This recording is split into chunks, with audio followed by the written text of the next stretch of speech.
Internet? Dude, did you hear the stutter I had in the last episode? I sounded like stage 4 cancer, asthmatic, chain smoking dune buggy. It's the way they depict my boy Joe Camel. He's so cool though. Yeah. All He's a those, leather jacket, riding a motorcycle, like, I mean, camel racer, it's essentially camel Meatloaf. race. Yeah. Yeah, Joe Camel is just Meatloaf. I want a Joe Camel shirt. Why don't you? We'll get one right now. Okay, it's too late for that. The second is the crack of dawn. It's the cock crow. We're going out there getting ourselves some Meatloaf's cassette. Joe We're Camel. getting a Meatloaf cassette. Joe Camel shirt. Yeah. Okay, we have different life goals, clearly. But What was that? Steve Miller? Is that what you wanted up in Savannah? yeah, it was a Steve Miller vinyl. And I didn't get my Thin Lizzy record. No, we got literally anything but what we wanted.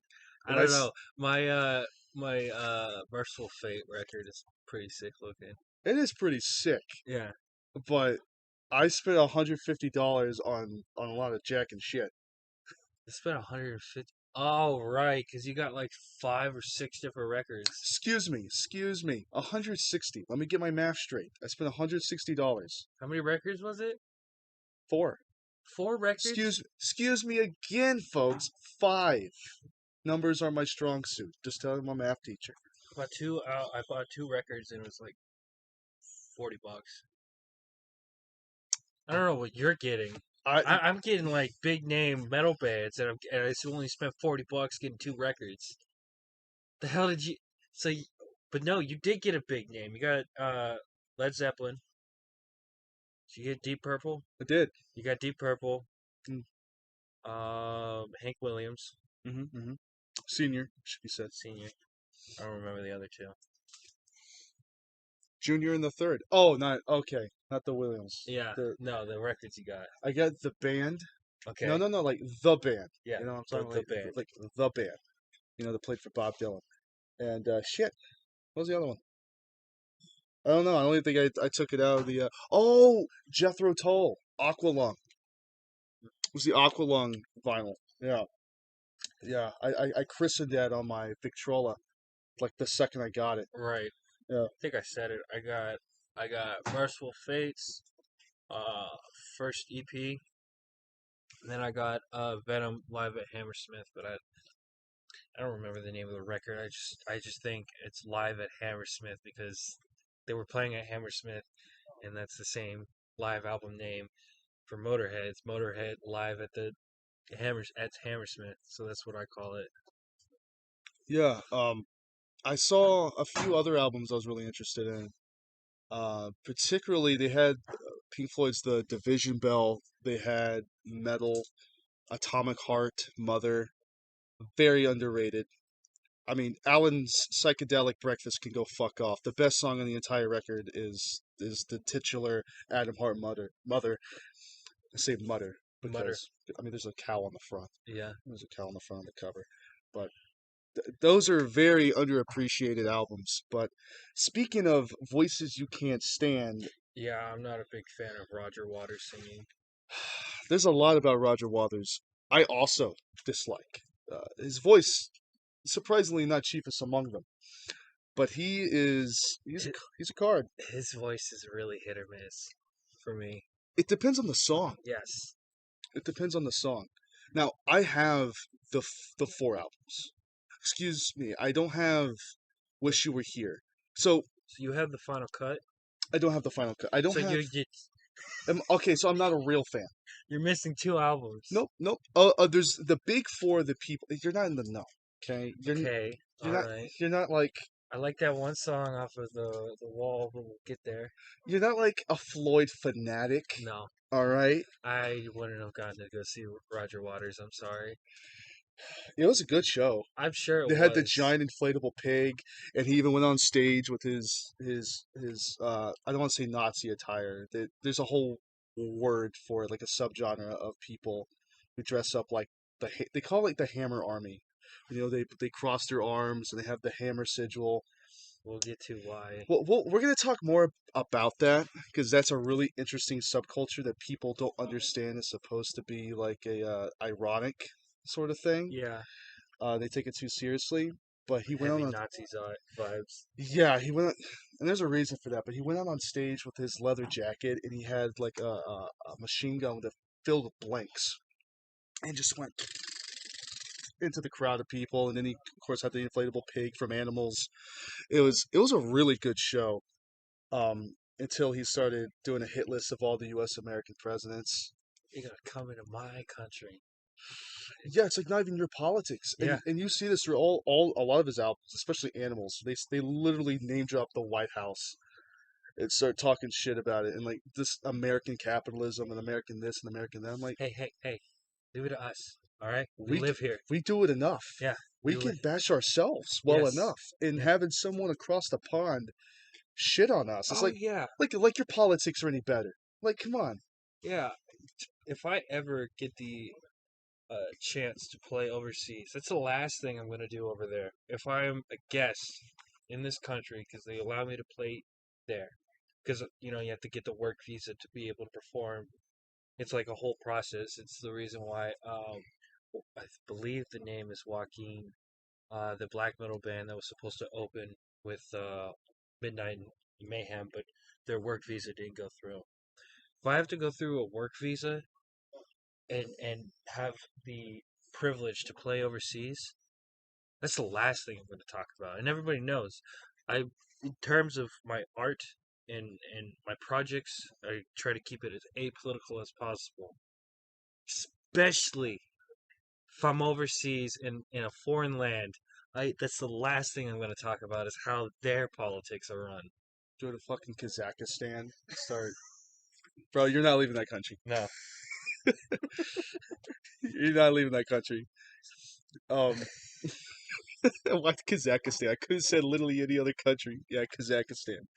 Is it's that? like the Family Guy bit when with the Ronald Reagan ham radio, but right before that, he's like, "Yeah, I found a station of Kazakhstan," and he's just reading off the news, and it's a bunch of mumbo jumbo.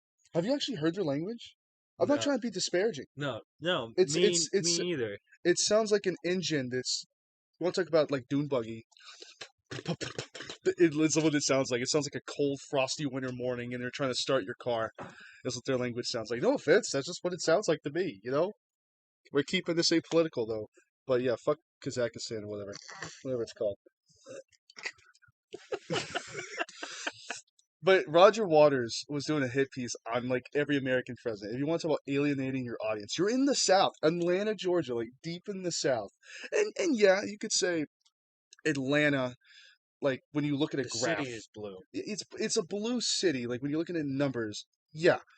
But a lot of people are coming from outside Atlanta. It's not just people in Atlanta go to these shows. Like you. Exactly. People drive for hours out of state to go see these kind of shows. I mean, Roger Waters is a huge draw. It's a big name for certain people. For certain For people. certain people. Yeah. But to have like this huge, awesome production, the show was phenomenal. His voice sounds just as bad as it did back in the 70s. But for to bring up literally on this big screen, it was a really cool screen they had, but they brought up, I think it started with Ronald Reagan, and it You said, want to start that early? Like, there's a few you could talk about. Like, if we were gonna entertain this, it, that's where you want to start with I is mean, Ronald you Reagan. could start. I think a fun way to start would be with Nixon, because I think we're still far removed from Nixon to where you could kind of have fun with it. People like making fun of him, even Regardless, even back in his own time. It was kind of fun to pick on Nixon. But yeah, Dick.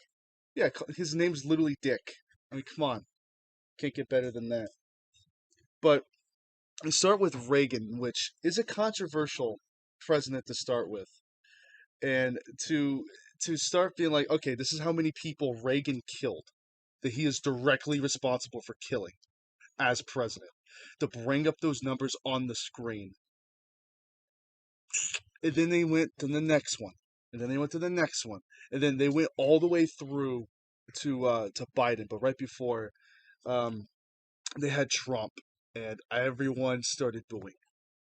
Like, there's some people booing for Reagan, but once Trump popped up, I'm like, that is too new.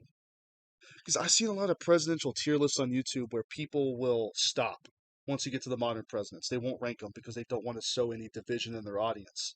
Like that's too touchy. Yeah, we're not posting our results. And They did. no, when they get to Trump, everyone starts booing, and then it's Biden, and of course everyone's booing again, but this time in support of what Roger's Right. saying. Because one thing I'll give him credit for, he wasn't just doing Republican presidents. He did Obama, he did Clinton, he did all the presidents in order up until Biden. And when he got to Biden, he's like he's just getting started. And I like that. I like that because it's non-partisan, it's not biased. It's simply I just don't like the US government. And there's a part of me that's like I could, you know what? You almost have me sold. You almost have me. You're like doing a hit piece on all these presidents and the US government. I'm like, I like some of these guys, but hell, I hate the government too. Is politics their main thing? Pink Floyd. No, Okay. Roger made it political. Okay. David Gilmour's whole thing was the poetry of the music. And of course before that you had Sid Barrett, who did a few albums and just completely fell into insanity, and that insanity would later mark the trajectory of the band moving forward. They became obsessed with the idea of mental illness and insanity, and tried to encapsulate that in their music. But Roger, being the self-righteous, self-centered prick that he is, kept making everything about him. Uh, Look, I like Roger. Don't get me wrong, but yeah. he's an asshole. I think a good example of it is like, yeah, like I said, I like things in terms of my music apolitical, but that doesn't mean that I don't like political music. What I don't like is when a quote unquote non political band talks about politics because it's like that's not what I'm there for. And then a good counter is the punk band Anti Flag. Yeah, It's like it's all politics just about, and it's like yes, I'm not a big fan of bands going on stage like either way, whether they're talking about a Republican or a Democrat. I really don't enjoy it, but I'm like this is comes with the territory. I paid for this, especially going to go see a political band. their But name is Anti-Flag. I would be really pissed if I was gonna go see for just for shits and giggles a European band, let's say Scorpions, and they come to our country and start talking shit about our politics. It's like you. It's almost like you have no right. Yeah, Like, who are you? at least an Anti-Flag, they're American. They're from Pittsburgh, baby. Hmm. I love me some Pittsburgh. I know you do. The room's decked out in it. That's your colors. Yeah, I mean, if I had to have anything be anti-flag, I'd be anti-flag with your Pittsburgh flag that you have in your room. I have the city crest in my Yeah. room. Do you have the keys to the city too? No, This waits you go on tour. This waits you I'm go on gonna tour. get some Iron City beer if I ever get the privilege to go up there on tour. Can I'm gonna you, go to the brewery. dude? Can you imagine being on stage and playing, and you got like topless bras being thrown at you and beer cans, and then the fucking mayor himself is in the crowd and throws up the keys to the city? Oh my god, that'd be fucking funny. Do you, who's the mayor of? Is it a man or a woman? Because it makes a big difference. You I, know, I don't know who the mayor of Atlanta is. fuck I you, don't right? even know. I don't even know the mayor of the city that we live in that we're not going to mention. I was about to ask you where do we live. Shit. Well, when you look at the lines on the map, it's kind of confusing. Yeah. It's kind of muddled. We're not going to talk about where we live, but if you really want to address, it's wah wah wah wah wah wah wah wah. Figure out that Morse Proceeds code. proceeds to censor ourselves. The first censorship, and the instead of cutting it, we just censor it. No, I'll just talk like the Peanuts parents. And there you go. That's our form of censorship. But don't get used to that. There's not much around here. And Mm. neither Roger Waters doesn't believe in censorship either. I don't thank God. I'm glad. I'm glad he has a platform to say whatever he damn well pleases. But when you look at the history of Pink Floyd, that's not. Pink Floyd. It's not. And that's the thing. I went to see Roger Waters. I did not go to see Pink Floyd. It was kind of petty and really vindictive. actually it's really vindictive, is there was a part where Roger starts talking about his past as a member of Pink Floyd, and every picture, every picture that pulled up on the screen of Pink Floyd, he fucking cropped out the picture of David Gilmour. Oh, Like there's pictures of Sid on there. There's a whole segment on Sid Barrett. There was Nick Mason and Richard Wright on there, and no David. And to me, like David's, I like David more than Roger. I like David's direction and his first off his just ability to play, and I like his voice too. I think he's a better singer. He's got more of a dreamy quality to his voice. Rogers just has this whiny, pubescent kind of voice. They could shatter glass. There's songs where it works, yes. and Um, this shows how much of a fan I am. What was the song I was talking about earlier? oh, one of my turns. That's mine. It's mine. I gotta pick a Pink Floyd song. That one's mine. Because this is your first one, and It, for other reasons. yeah, But it's like a lot of these songs are personal to you, and I mentioned it before. I got into Pink Floyd really late in senior year. Yeah, have I heard of Pink Floyd? Yeah, who hasn't? They're yeah. they're one of the Yeah. most over like indulgent. That's not the word. Most overexposed. Everybody covers "I Wish You Were Here." Speaking of covers, real quick, Everyone's done. Ninja Sex Party did a cover of it. I like it. Yeah, I really like it. yeah. They do a really good job. My only complaint is that Danny on the first album is depicted holding a bass. If you look at the credits, all he does is sing. What was the point? Yes, when I first saw it, I was like, oh my god, he plays bass too. Psyche. Yeah, He needed to hold something, otherwise he looked like a because he had to loser. keep, because Ninja Brian had the keyboard. I have the album upstairs. Well, no, I have the first Under the Covers. I think they also covered "Have a Cigar," which is on the "Wish You Were Here" album. But the big four that everyone cites is, of course, Dark Side of the Moon, and then you go to Wish You Were Here, then they came out with Animals, and then November 1979 they come out with The Wall. And it's ironic because this would be the album that creates the wall between Roger and the rest of the band that would eventually lead to them going their separate ways. Yeah, technically after this you have The the final cut. the final cut, and you could say that's the final album they had together, but that's all stuff that just got left over from the previous album. Um, and I think of the big four, it's Metallica, Megadeth, Anthrax, and Slayer. Excuse me, Slayer and Anthrax. I'm sorry, that's not the big four.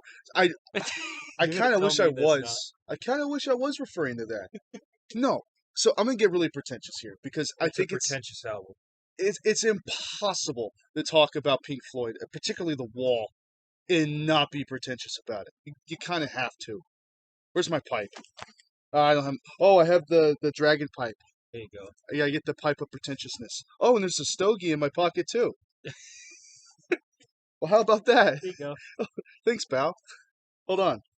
Let me light up. Have a cigar. Exactly. Speaking of that song, oh, here you go. Here's your lighter. Let me not keep it.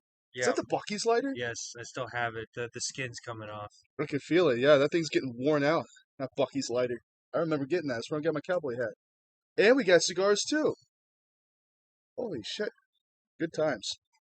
So, anyways, Have a Cigar is not the song we're going to be talking about because that's on an album we're not talking about. But At some point, maybe. I'd like to talk about the ooh, yeah, I really want to talk about the Big Four. But, like, this isn't even an album review. We're talking about, Spoilers, this isn't an album no, review. no.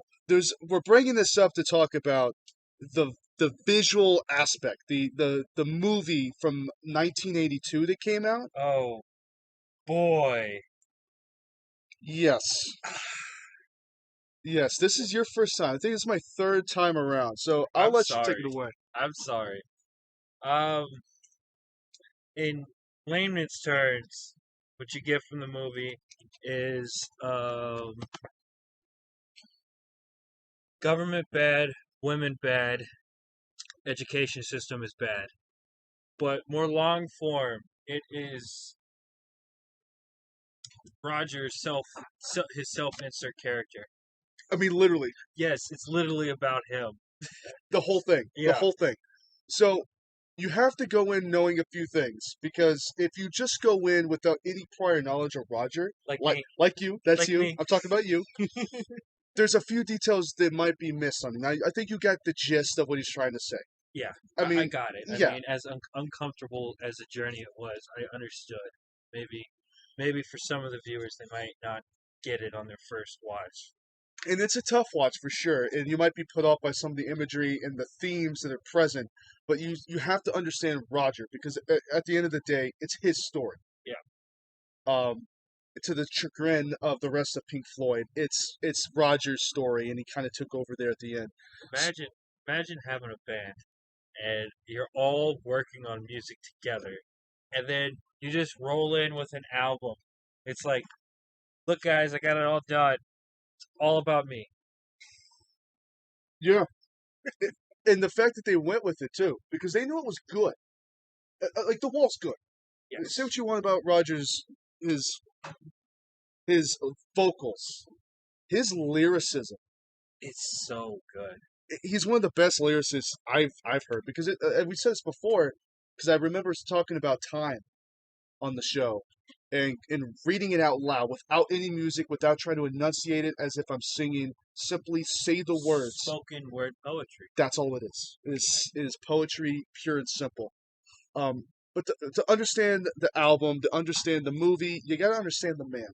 So it should be noted that his grandfather died in World War One and left behind his son, Roger's father, who would then die in World War II, meaning that Roger grew up without his father, and his father grew up without his father.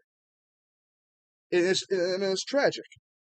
And Very. just for him to have an overbearing and overprotecting mother, never knowing his father, but seeing everyone else have fathers, it does something to a young man's psyche growing up that you'll never amount to this father that you never knew. You know, he's this illusory type of person that you hold so high in regard. He's a hero. He sacrificed himself across the sea, died in a foreign land fighting a foreign man's war, and is held up in your mind as something mythic.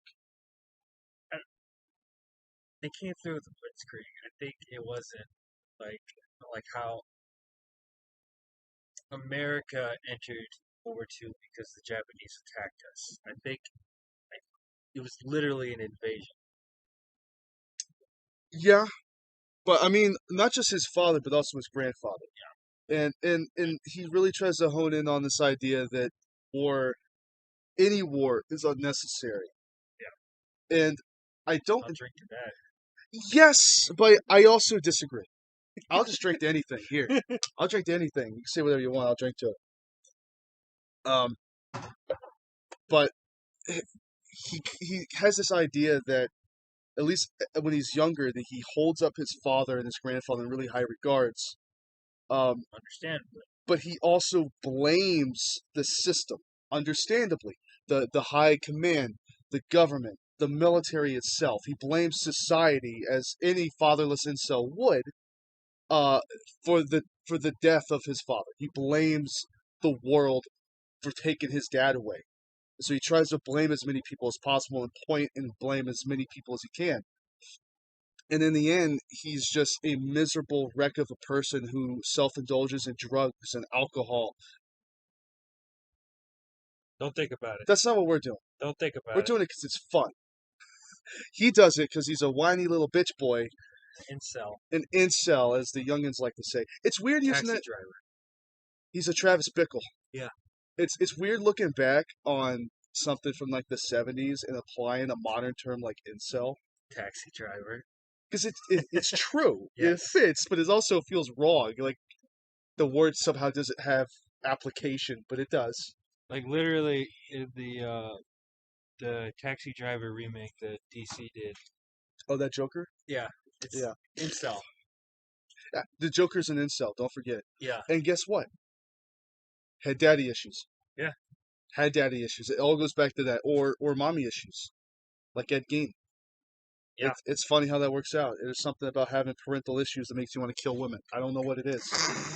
Yes, the psychologist about that, not me. I run the fucking podcast. And I'm drinking Fanta and Jack Daniels. I don't know shit. All I do know is that he turns. It's funny because he turns to the ideology that took his father from him. Yeah.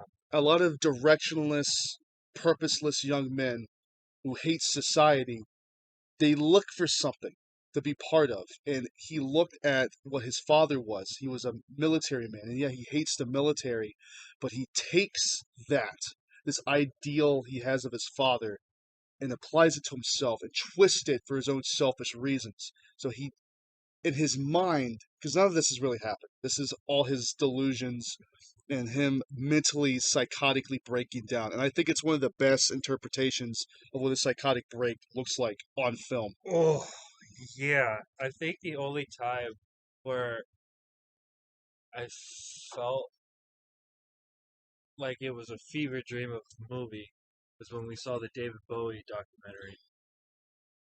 In quotations. It wasn't a documentary because it wasn't educational. Didn't I didn't learn anything from it.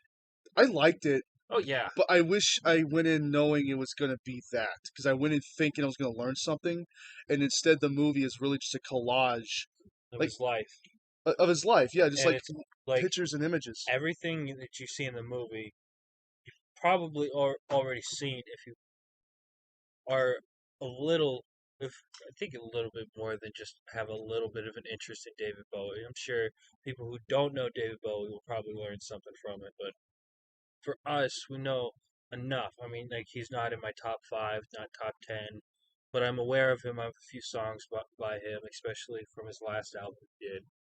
Lazarus was a very emotional song, and even for me, who didn't even listen to David Bowie prior to listening to that album, Lazarus was a very emotional album because I could feel it. Like the way that he wrote the album was very, very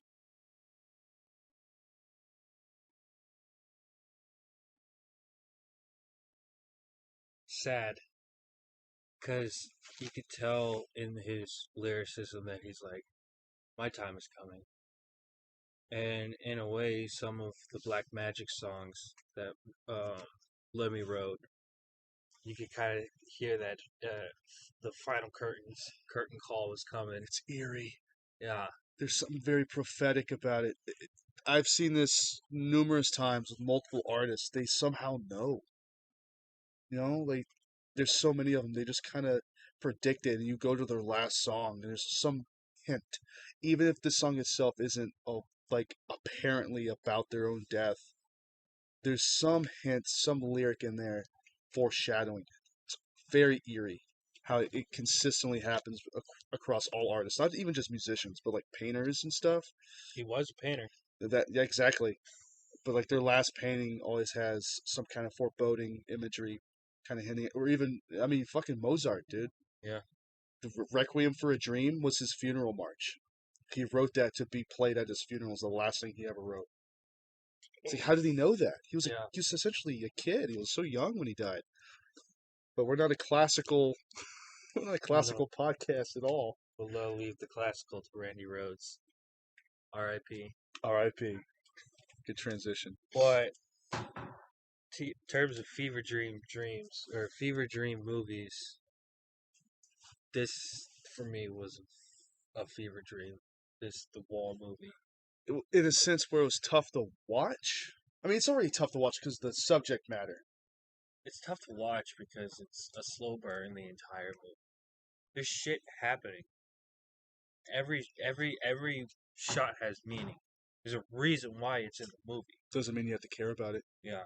Does It's just very slow burn. And I will say yes, I enjoyed the film. I got what he was trying to tell me. It was a very thorough and very beautifully shot film, but it's rough. Just like Apocalypse Now. It's a very rough movie to watch, but it's a very good movie. thank God the wall was not 3 hours long.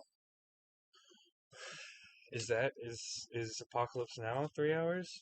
either right under it or right over it. It's really long, and there's an uncut extended version too.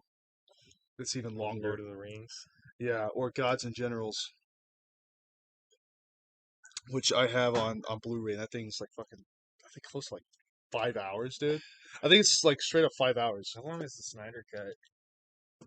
Uh, I saw it. I don't remember how long it was. 4? I think it's 4 hours. Not too bad. Oh no, and it's a fun movie. It's like the fully realized version of what we should have got. Because Right. I'm one of the few people who liked uh, Batman v Superman. I didn't see it. Someone shooting a gun in the background. Mm.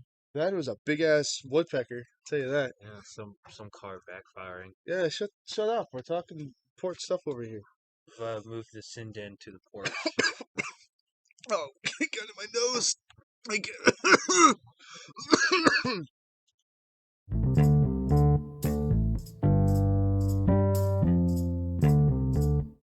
All right, you done? You done coughing? oh my god, I'm seeing stars. We're talking about the movie. We're talking about one of your favorite bands. Stay focused. Oh yeah, sorry. This is your band. I Okay. did this for you. You did. I appreciate it because that was an hour and 39 minutes. You did not have to spend. It dragged. It really did. But again, yeah, I will say I did enjoy the movie, but there were a lot of points where if like yes, I agree with my point that every shot is important, but it does feel like it drags. Like it's still going. But I think it's good for some things to drag. And I've talked about this idea before where you don't realize that you miss something until it's no longer there. Like you miss the smaller, quieter moments because when things start getting heated, you're like, I wish you'd cool down. Yeah. Because there's a lot of moments that are very striking and they have this punch and this bite to them that I think wouldn't be as effective if the movie didn't take its time. You know?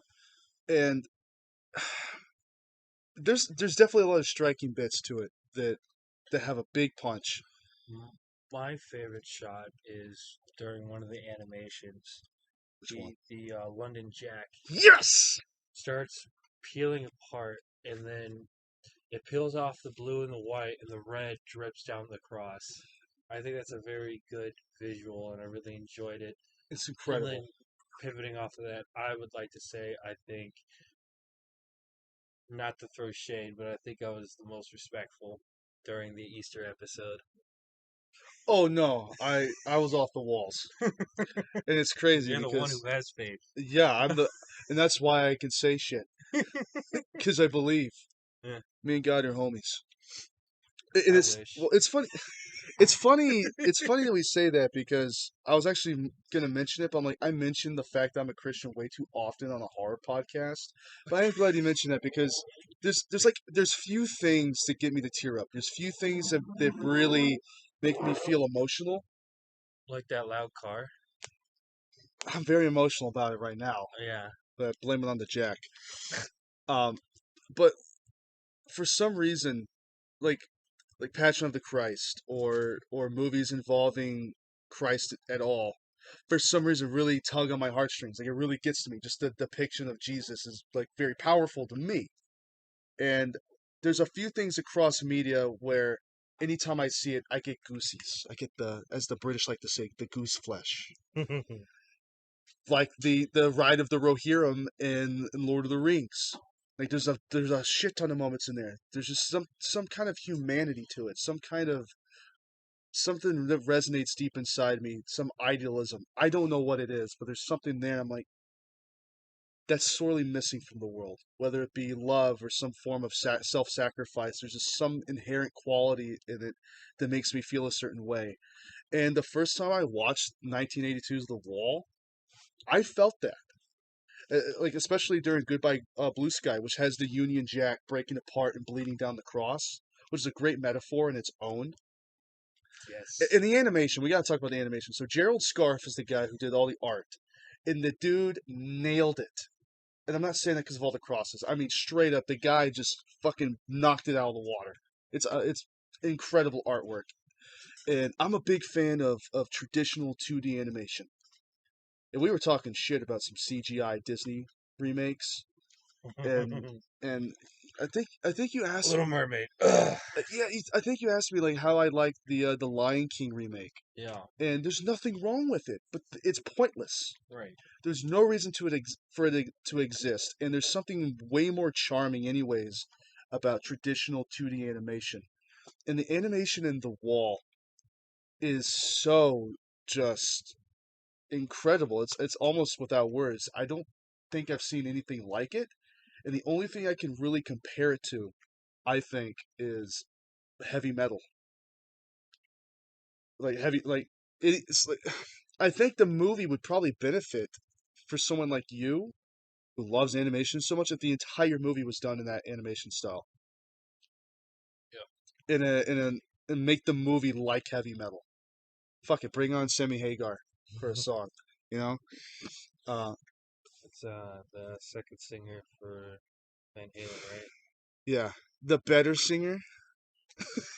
I disagree. Don't I don't worry. have to be here. Don't worry. I'll I don't bite have my to own be here. tongue off. I disagree with myself, like What most things. What was the movie with Adam Sandler and Brandon Fraser where he's like, "Whose side did you pick?" Oh, fucking no, You don't yeah. remember? Movies is in the name of the podcast, but I don't know every movie in existence, especially with fucking Adam Sandler.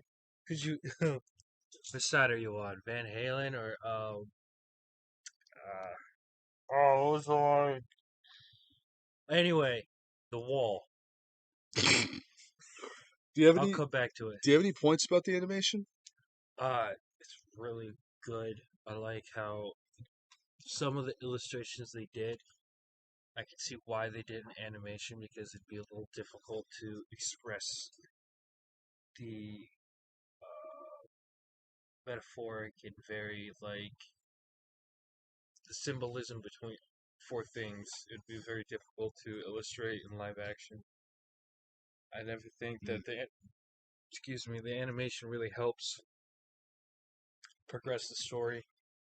And Um, like as crazy as the animations are, like how batshit insane it gets, you get it. You get why it's happening. You get the with the madness, you understand. With the chaos, you understand. You get it. Like even when the chaos happens with the live action stuff, you get it. You get all the metaphors and everything, and it just flows very well together. When they transition between live action and animated, it flows very well. sometimes into each other. Yeah, There's literally one where it's it's probably Roger Rabbit, you know, yeah. but the combine real life with the animation. Where he's falling down naked. Yeah, Yeah, yes, where he's falling down naked and yeah. his vagina mouthed girlfriend is hovering over him. A lot of vagina, Imagery. Yeah, yeah, a lot of it. Uh, incel. incel. I think I think my favorite part of the album wasn't even a song from the album itself. Excuse me. My favorite song in the movie was part of the The final final cut, cut. which is "What Should We Do Now?"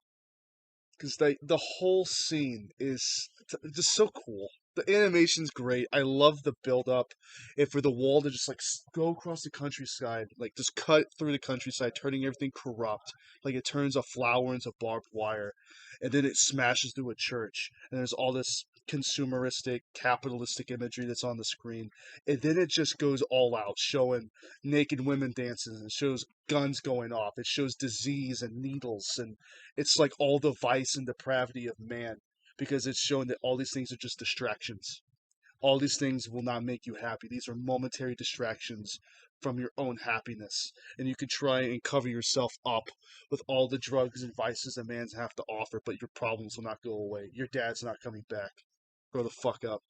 Don't be an incel, you fascist prick. Mm, I do think the whole fascism thing is important because the movie is not yeah, it's not yeah, I think fascism is important in the context of the movie. there you go. There, is that worded better? Yes, I'm not a word guy. I run a podcast, but I'm not a word guy. this It's word is not in the title of the podcast name. no, so I think I can get a free ride here, free pass. So, It's only episode 12. bro, how am I here? Look at us. Who would have thought? I'm waiting for the FBI agent to reach through the screen right now. But he's like, I'm at this current moment, I'm saying everything he agrees with. Fascism? Yeah. Oh boy, bro, got a stiffy because I said the F word. So, That's so funny on variety of levels. We don't have time to go into it. That's a really solid joke. Let's keep it going. so okay, what the fuck was I talking about? The wall. Fascism, in particular. So fascism.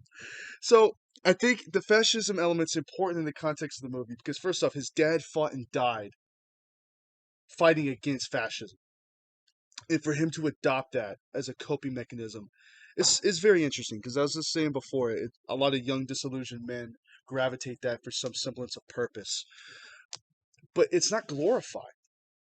It's seen as he is mentally ill and he's fighting for control and he's losing.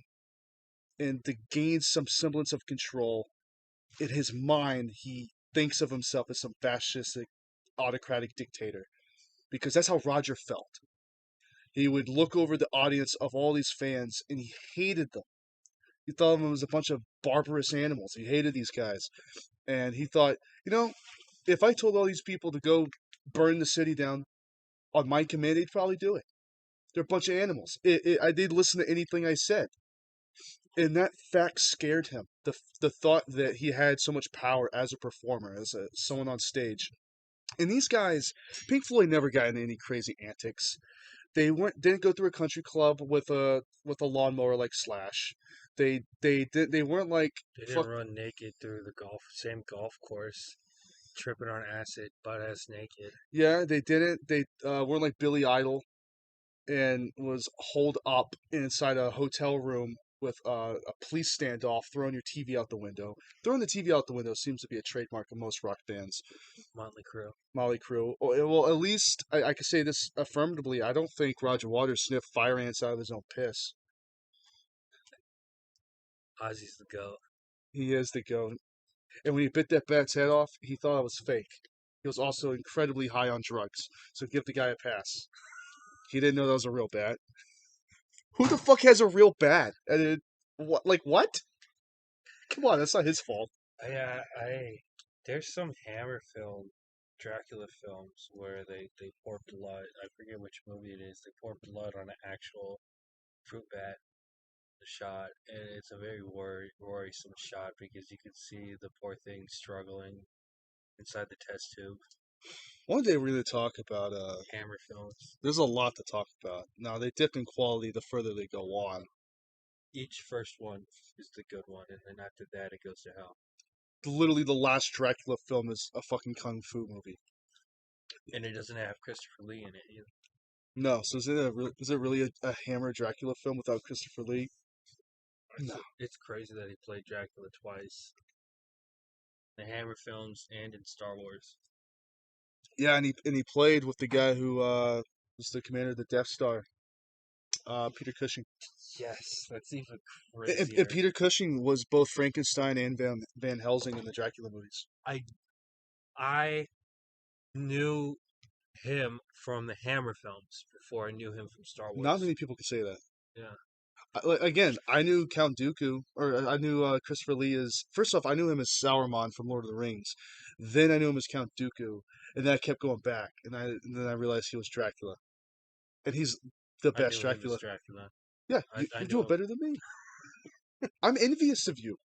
I wish. It's like, because it's like, I'm a nerd for horror, and I'm like a slight nerd for the other franchises. So, kind of makes sense that it's like, yeah, like we were talking about.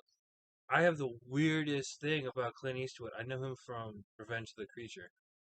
No one else is gonna say that. Yeah, The only reason because I still haven't seen any of his cowboy movies. It's Western films, excuse me. the weirdest part about that is I'm in the same boat, which is odd because I saw the first movie I ever saw him in was that movie, but I didn't know who he was because I'm like 3.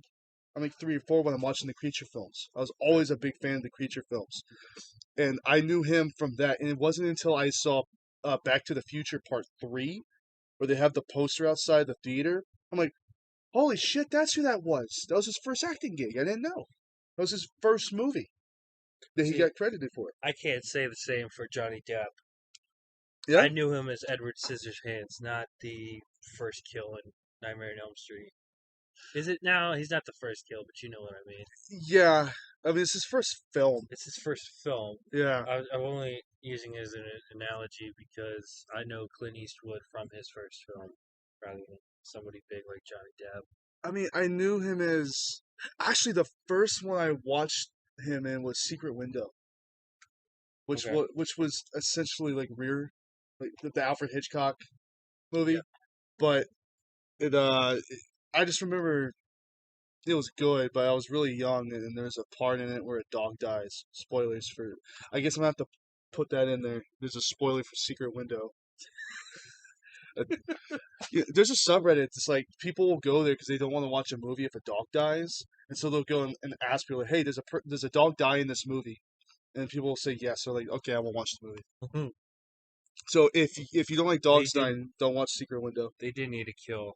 I mean, I've already harped on it in the last episode, but they did need to kill the dog in 2013. Evil Dead. They didn't. They just had to be mean, You know. and being mean is fine when it's people. Oh But don't hurt God, yeah, animals. yeah. Animals are innocent. They can do no You wrong. kill thousands of people, but and nobody will. Everybody will, huh? What? Did you kill a dog? Yeah, panic on our hands on the 4th of July. Bada boom. Zing. What are we No, talking about? I don't think that's an animal that anybody would get upset about. Now, Cujo, I still see people talking about how Cujo did no wrong. I'm like, I mean, yeah, he had rabies, so it's really not his fault. Just like Old Yeller. He had it coming. Dude saved the kid, He had it coming. and he got rabies. You're gonna tell me that he had it coming? Have you seen the movie? Yes. I'll never You, see that movie you don't again. remember the mom and son being stuck in a hot car on a summer day, and the kid almost dehydrated in the back? You've never seen Old Yeller? I have. That's not what happened. I think we live in 2 alternate universes where Old Yeller and Cujo are swapped. Could you imagine that shit? That So, that broke. so speaking of just like really dramatic imagery, like the one I just painted for you, like I'm depressing myself over here. Uh, so I think if I have to make like any real big, like, grandiose statement about it all, and I'm gonna have to get really pretentious for this one. So James Joyce's Ulysses. Are you familiar with it? It's considered his magnum opus, and it's a retelling of. And this just occurred to me in the moment, so pardon me, but he goes into the mundanity of life in Dublin, Ireland, but he's retelling the story of the Odyssey from the very mundane perspective of a man going on a stroll. And his wife, unlike Persephone in the original story, his wife cheats on him, and he knows this. Bloom knows that his wife is at home cheating on him, so he decides to leave the house to go on a stroll. And he goes on this really mundane stroll through town, and it just kind of relives the events of the Odyssey. And the reason I bring that up because it's a modern telling of a story that tries to encapsulate human experience. It's this grand journey of life that tries to hit all the beats: fear, anxiety, hopelessness, perseverance, love, lost and found. Tries to hit all these beats of human experience, and if to be pretentious about it, yeah, I'm gonna compare Pink Floyd to like postmodern literature, and postmodernism, like James Joyce's Ulysses, is marked by poking fun at the world. It's no longer under the lens of idealism. It's no longer about heroes or villains. It's simply this is just the way the world is, and it's about high time we accept it. and I'm a really big fan of it. Now, I do like my romanticism, and I like my heroes, but postmodernism is important in a literary sense to look at how far we've come. We're no longer masked by idealism. We see the world for how it is. And Pink Floyd is like the postmodern band, where they point out all the flaws in society. They point out what's wrong. And they don't have this mask of idealism. It's very bleak. And I think the best way to look at it, and no, I'm not talking about your main four, but my main four are Dark Side of the Moon, Wish You Were Here, Animals, and The Wall. And no, it's not one story, but what they're trying to do is completely encapsulate human experience between four albums. Dark Side of the Moon is completely unbiased, apolitical, and simply telling a story from birth to death, with all the emotions that encompasses in between, such as war, avarice, you know, all that stuff in between. And Wish You Were Here is about longing for someone who's no longer with you, whether it be a loved one, a friend, and it's about Sid Barrett, but it's about watching someone you love just lose everything. And Animals is George Orwell's Animal Farm, and is simply retelling that story. And each track, like Dogs, for example, is 17 minutes long, and it's fucking awesome. And ever since I listened to Dogs and Echoes and all those songs, like even Adam Hart Mother, which is underappreciated, all these songs, they run for like 17, 20 minutes, and it's ruined the way I listen to music. Because if I listen to a 7 minute song now, it's not long enough. It's just not long. It just doesn't do it for me. I will say everybody knows. Everybody and my own mother knows. I fucking love new wave of British heavy metal. But I fucking hate that they have songs that are longer than 4 minutes. Hate it. You like your jingles, man. You love your fucking TV jingles. They last like a minute and 30. That's you. That's your jam. That's your nice, comfortable place. Is a minute and a half to 2 minute songs. In and out. Quick adventure. You tell them about my original music. Oh, sorry. I'll do the slugs plug for you. Ah, but no, I disagree. I don't like really long songs, personally. Yeah, Pink Floyd fucking ruined me, dude. Because I can't stand a song that's under 20 minutes. And that's because of Dogs. Like the whole retelling of the Animals album, I think is brilliant. It's just a journey. It's an auditory odyssey that goes through so many different emotions. All these albums, and then you coalesce all of that on The Wall, and the facade is down, and it's you realize what this whole journey you've been on is all about. It's about Roger the whole time. Go figure. It's about Roger. Surprise. And even that being the case, if you just the wall itself is this all-encompassing. Stop rubbing your belly. A genie's not going to come out and grant your fucking wish. Shut up. Ah, What God, do you mean? can you imagine if Will Smith came out of your belly button like the Feaster from Adventure Time? Mark Hamill? I, I wish. That's so many references wrapped Did up in you one. see the bit that they did for Jedi Survivor where the actor that does the The motion cap. motion cap was getting lectured by Mark Hamill about being a Jedi? Yeah, and I didn't know the voice actor and motion cap actor for Cal Kestis looked identical. Yeah. Like I didn't expect him to look identical to the character he played. He was in another thing. And I was trying to figure out what it was called when I was watching The Wall because the kid version of Rogers, or Pink, looks like him. Like if the kid grew up, it looked like that guy. I saw a grown-up picture of him. He doesn't look anything like him. Okay. But maybe as a kid, you kind of in your mind. So while you're watching the movie, you're thinking about Jedi Survivor. Just the actor. Because I'm like, the kid kind of looks like him. Okay, fair enough. That's it. Fair enough. I'm bringing it back around. Yeah, you are. You're saving me here.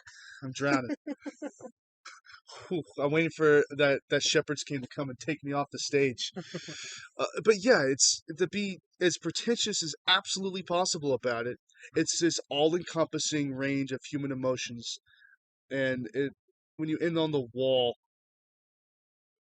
it kind of makes more sense. It's more human because you can attribute a face and a name to the character of Pink. Pink was used in Wish You Were Here as a character too, and Have a Cigar, making fun of the people come in, like the record label coming into the studio while you're recording, and be like, "Oh, guys, that was great. We're gonna be riding the gravy train after this." I don't know why I'm holding my fingers out like I'm smoking a cigar when I have a real cigar here, but the the record label comes in and is like, "Okay, which one of y'all's Pink?" None of them's called Pink, but it's this humorous, like, they don't even know the band that they think is so great. Right. They're just here to make money. And that's why the album cover for Wish You Were Here, you see two men in business suits shaking hands and one of them's on fire, which is a great metaphor for getting burned by the deal. And like all that stuff, all the metaphors, it's just fucking brilliant. But I think the most heartbreaking thing about The Wall is if all of the other albums are a story from beginning to end, this one doesn't have that because No. it's cyclical. Whether it be the violence and abuse that's passed down through generations and trauma being passed down, or even the schoolmaster, who in the very last song is presented as a puppet of a bigger problem, being the school system. He's a puppet beating Pink, but he's also himself getting beat by his wife at home, Right. showing this cyclical nature of violence and how it's passed down. But then you get to the end of the album. Now this is where the movie and the album itself diverges because the album ends on, "Hey, isn't this where we?" And it's very subtle and it's in the background. And at this point, you may have tuned yourself out because the album's over. It's come to its natural conclusion. The wall has been torn down. But if you give it a re listen, you'll hear at the very beginning of the album where we entered in. So when you play it all in one go, like from beginning to end and then to the beginning again, the voices will say, "Hey, isn't this where we entered in?" Which is very bleak. It's not as bleak, but it definitely has the feeling of a very upsetting circle is Tyler the Creator's Igor album. I don't know if you heard that the intro track and the ending track end on the same note, or it begins on the same note that the album ends on. It's a particular note, and if you listen to it on repeat, it flows very well together.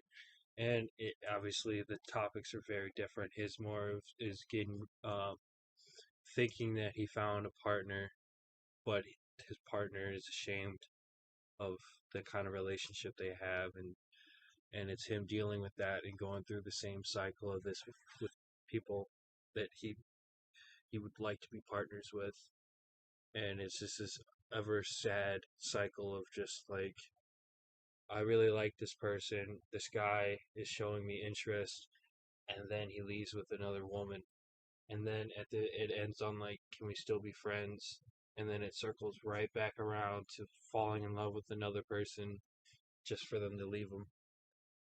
It's heartbreaking, but it's one of those things where you may not notice it's heartbreaking. Till you notice it's a It's repeating. yeah, and it's that repeating cyclical nature of it that once you hear it, completely changes the way you look at it. It's definitely different from the progressive rockness of Pink Floyd or classic rock, whatever you Yeah, want to call it. But I would recommend it. It's pretty solid R&B music. It's not like his horrorcore stuff he started with. It's generally solid R&B music. I've listened to like one song off that whole album, so I can't speak. Earthquake. Yeah, is That's it? that's Yeah, a good. I mean, yeah, yeah, you got the gist of it. yeah. I mean, that's what everyone talks about. So Yeah, I think I heard it inadvertently. Like I wasn't searching it out, right. but it's just a popular song. Uh, I think he won a Grammy for it. did he? I think so. That's good. Yeah, it was well deserved. Unlike Cardi B's. Mac Miller should have won the record or the Grammy for swimming, but we're not here to discuss that. We're wrapping up on the It's Wall rigged. movie review. It's rigged. So yeah, I think if I'm gonna end off on any notes, shit, you know what we should have done? What? I didn't even think about it. What? I should have son. I should have said, "Hey, isn't this where we?" And I should have begun the whole thing with where we entered in. Uh, That'd be pretty solid. But was I'm gonna do it. I Fuck it, I'm was gonna do it. I think we should end it on something like where it makes you reminded of your stuttering. What are you talking about?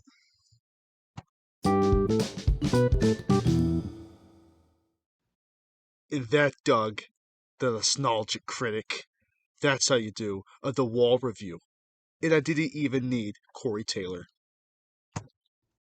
So tell me what you think.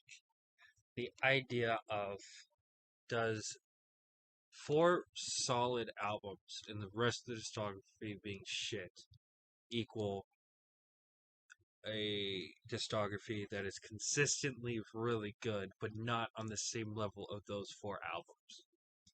That is a fascinating question to pass to me, but it also implies that you think the rest of Pink Floyd's discography is shit. Is this what you're saying? I'm talking about the big four. Oh, okay, Excuse me, the extended big eight.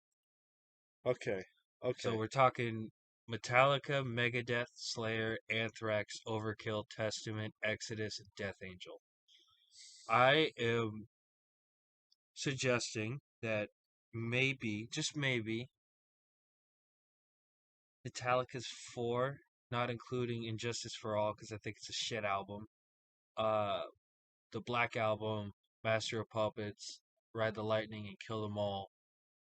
Just because those four albums are really good doesn't make up for the rest of the discography. And what I'm saying is, I think Testament Exodus has consistently put out great albums that, maybe the original Big Four might need to be restructured. I mean, like, obviously, Anthrax is the joke one that everybody talks about. It should be replaced with Exodus, but I think that Testament should replace Metallica. What do you Mm. think? What do you think? What do you think on Mm, the idea of just because you got four good albums, four phenomenal albums, that makes up for the rest of the discography? I can't take it away from Metallica because Metallica's important. Are they more important than Exodus? Now that That that's is a good now question. that could be debated. Yeah. That could be debated. But as far as like the cultural zeitgeist, the impact on music, Exodus may have knocked down the first domino, but it was Metallica that saw all the way to the end. I don't know if I can give it to Exodus, even though they might deserve it more.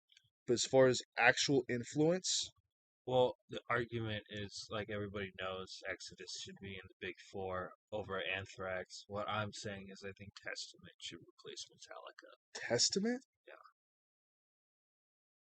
well, I think it applies to any band. I think it applies. I can't take it away from Metallica. Okay. So you got to see three of the extended big four with me. Yeah, I have not seen Metallica, and I still stand by this. How have you listened to Overkill though? Yes, Okay, so if you were to restructure the original big four, you had to change it. What would you change? They have to be American. I mean, they don't have to be the extended big eight, but that's kind of the idea we're going for. wow. Okay. And what would you say?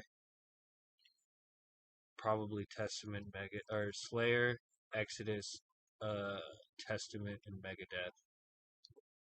Yeah, I like the Megadeth one. Because I think I enjoy Megadeth overall more than Metallica, but I will say that the first four Metallica albums are better than anything Megadeth has put out. But the first three albums were written by Dave Mustaine. Does that help? That helps. That I think that hurts Metallica, considering that Mm, he wrote the first album.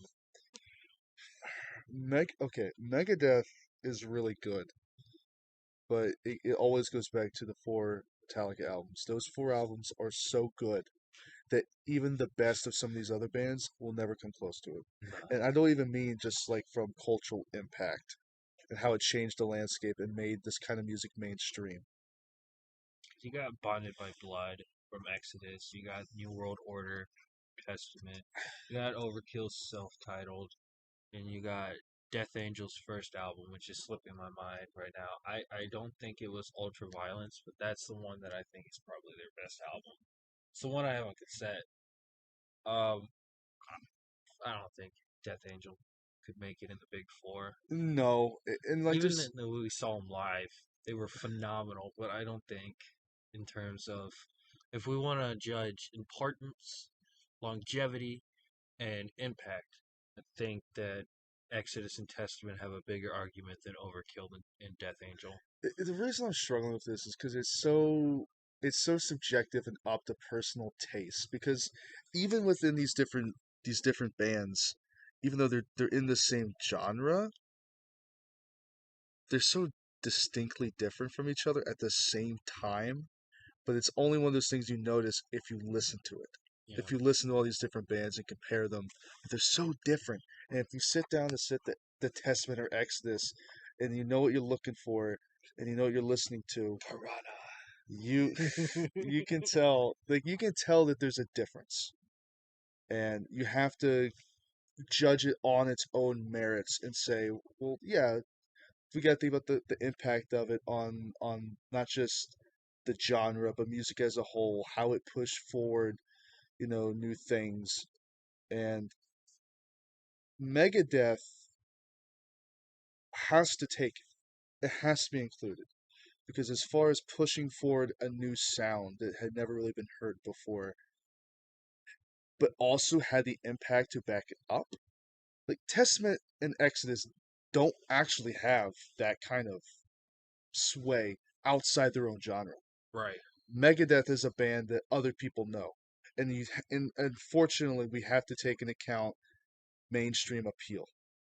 Megadeth, like Metallica, just has a more mainstream appeal and has affected more bands and And, more people. and it's crazy because they're more speed metal than thrash metal. Yeah, but that's a difference that most people may not consider. Yeah, Most people don't know that there's a difference. Most people don't know there's more than three subgenres of metal. They think heavy metal itself is a genre on its own. I'm right, like, there's like 20 other genres there's fucking 50, 100 different genres within heavy metal, right. So I mean, it's a tough question because I agree with the lineup as it is, but if I had to change it, I will agree Megadeth should be there. But as far as who they're replacing, I don't know. I don't. I still stand with Slayer, Exodus, Testament, and Metallica because I think, yes, Anthrax, as much shit as they get, has been a lot of, like, yeah, with Metallica and Megadeth, but Anthrax has been a very good introduction to thrash metal for a lot of people because it's got the higher pitch singing. They do a lot of different kinds of, like, it's thrash metal, but they introduce different kinds of riffs and everything, and it's not as harsh as Slayer is, you No. know.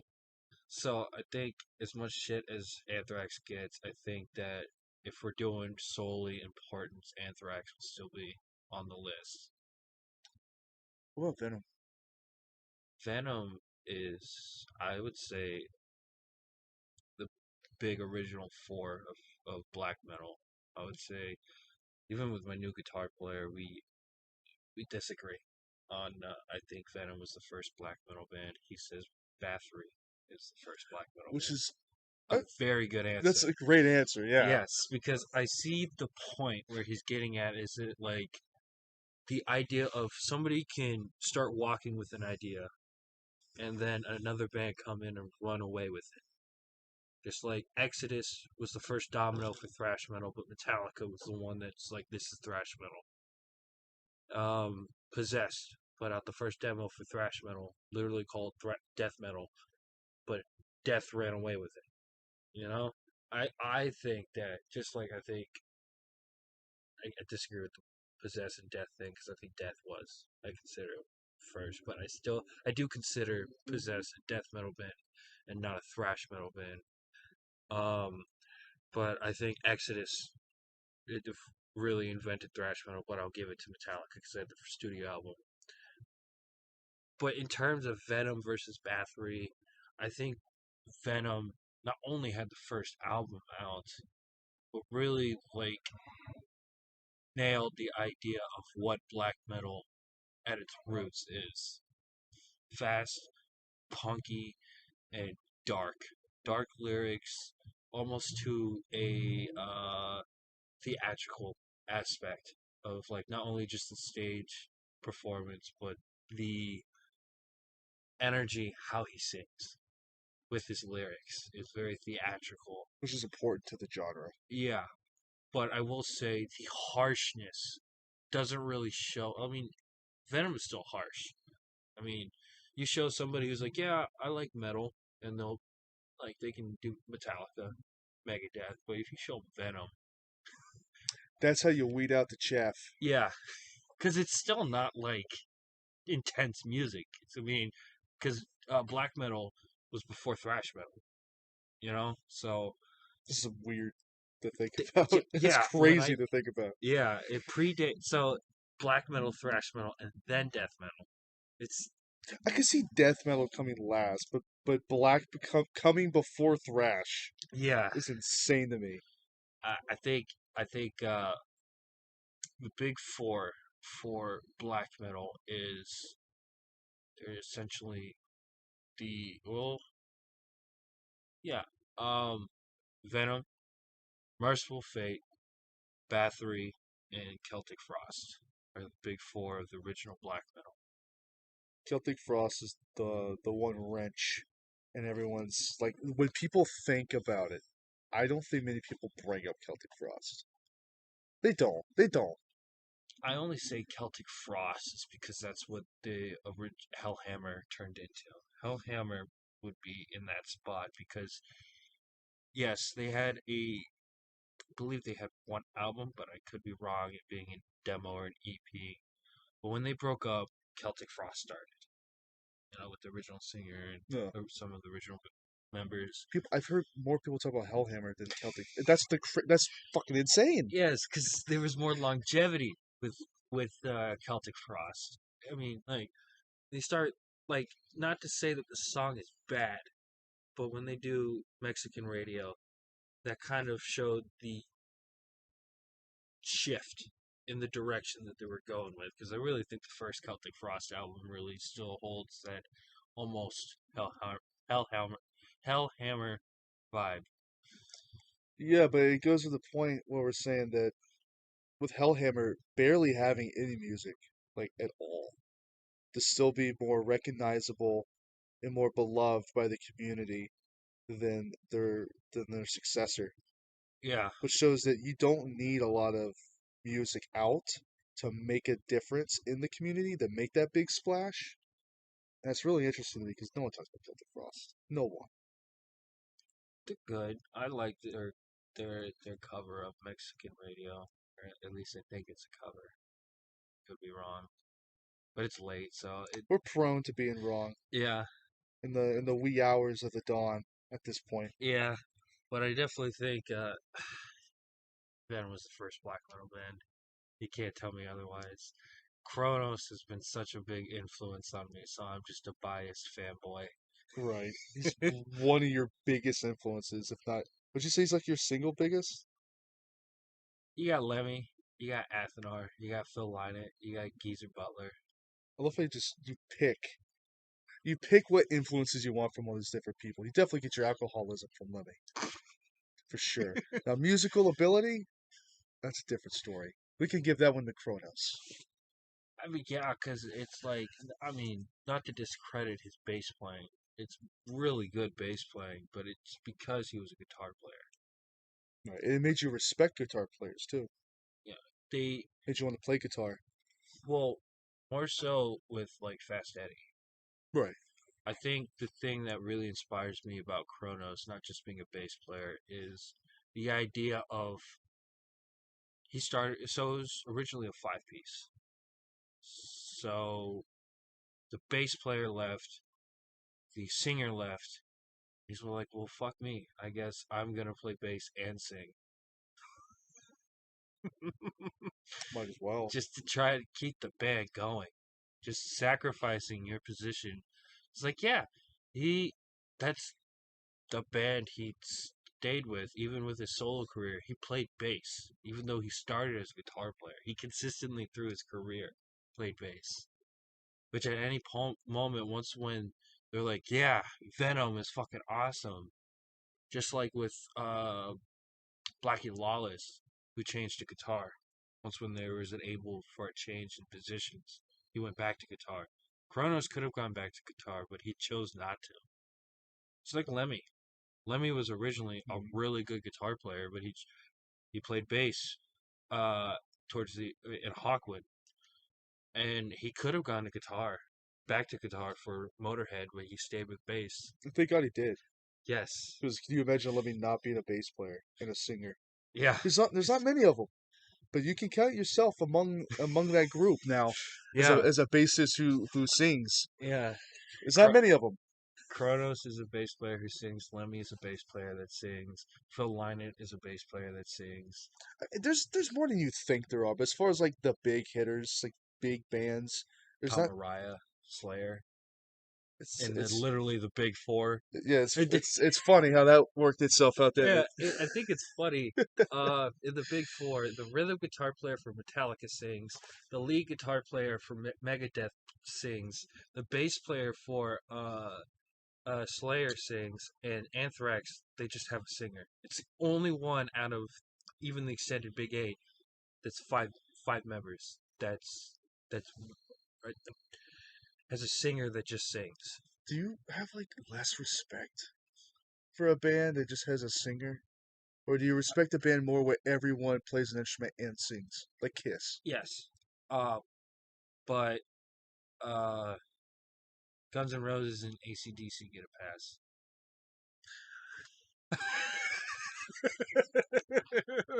Is it weird? I don't even. It's just different Yeah, because they're so good. It's different. yeah, Or Leonard Skinner. yeah, yeah. Yeah, it's just I don't know. It's like you if you watch Freebird, it's so funny watching Freebird. Like the first 4 minutes, Ronnie's up there doing his thing, and then the second that the 7 minute solo starts, he just walks to the back of the stage and sits down because he's like, I've done all I can do. Right, right. There's nothing left for him to do up there, Yeah, which and it bothered me when, like, I'm, I think it's apparent we're 12 episodes in, 13, 13, yeah. Um, lucky number. yeah. Uh, Slayer's my favorite of the big four for obvious reasons. It's the heaviest. It has actual black metal esque influence. Um, they took the biggest influence from Venom, also considering that the bass player is the singer. Hmm. Uh, let alone the lyrics and the delivery of the lyrics. But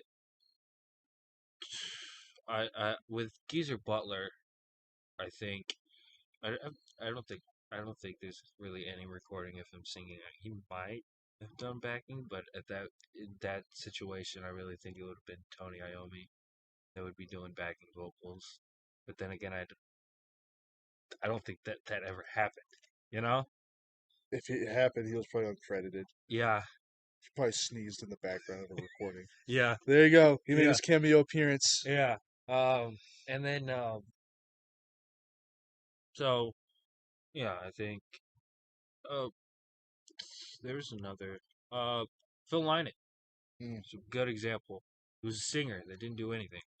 When his band broke up, he's like, well, fuck, I still want to do this thing, but instead of finding three new members, why don't I just start playing bass and just find two more members? It's way more conservative. Yeah. You know, I Oh, was telling you the other day, thank God I'm a bass player because you know how much it would suck if it was me and Chris just being guitar players because we would need a drummer and a bass player. you're saving time by playing bass. Who would have thought it would have and come in handy? and singing, you know, And singing, because yeah. it's like, yeah, I mean, like if for some reason Chris or MC or even our drummer, whoever it ends up being, just didn't sing. Pretty good that I said fuck it, decided to sing because it's like I fill two positions of the band that never need replaced Right. unless they kick me out of my own band, but we'll see what happens. You'll see what happens. Yeah, You can join mine. yeah, your rockabilly, Yeah, psychobilly, we'll see what southern happens. rock. Yeah, But we'll yeah, see. I've filled two positions in the band, and with just that, I just need two more. You know, so I'm kind of grateful that I'm not a guitar player in a way. I mean, yeah, I can play guitar enough to write riffs for the guitar players and try to show them the ideas I have and stuff, but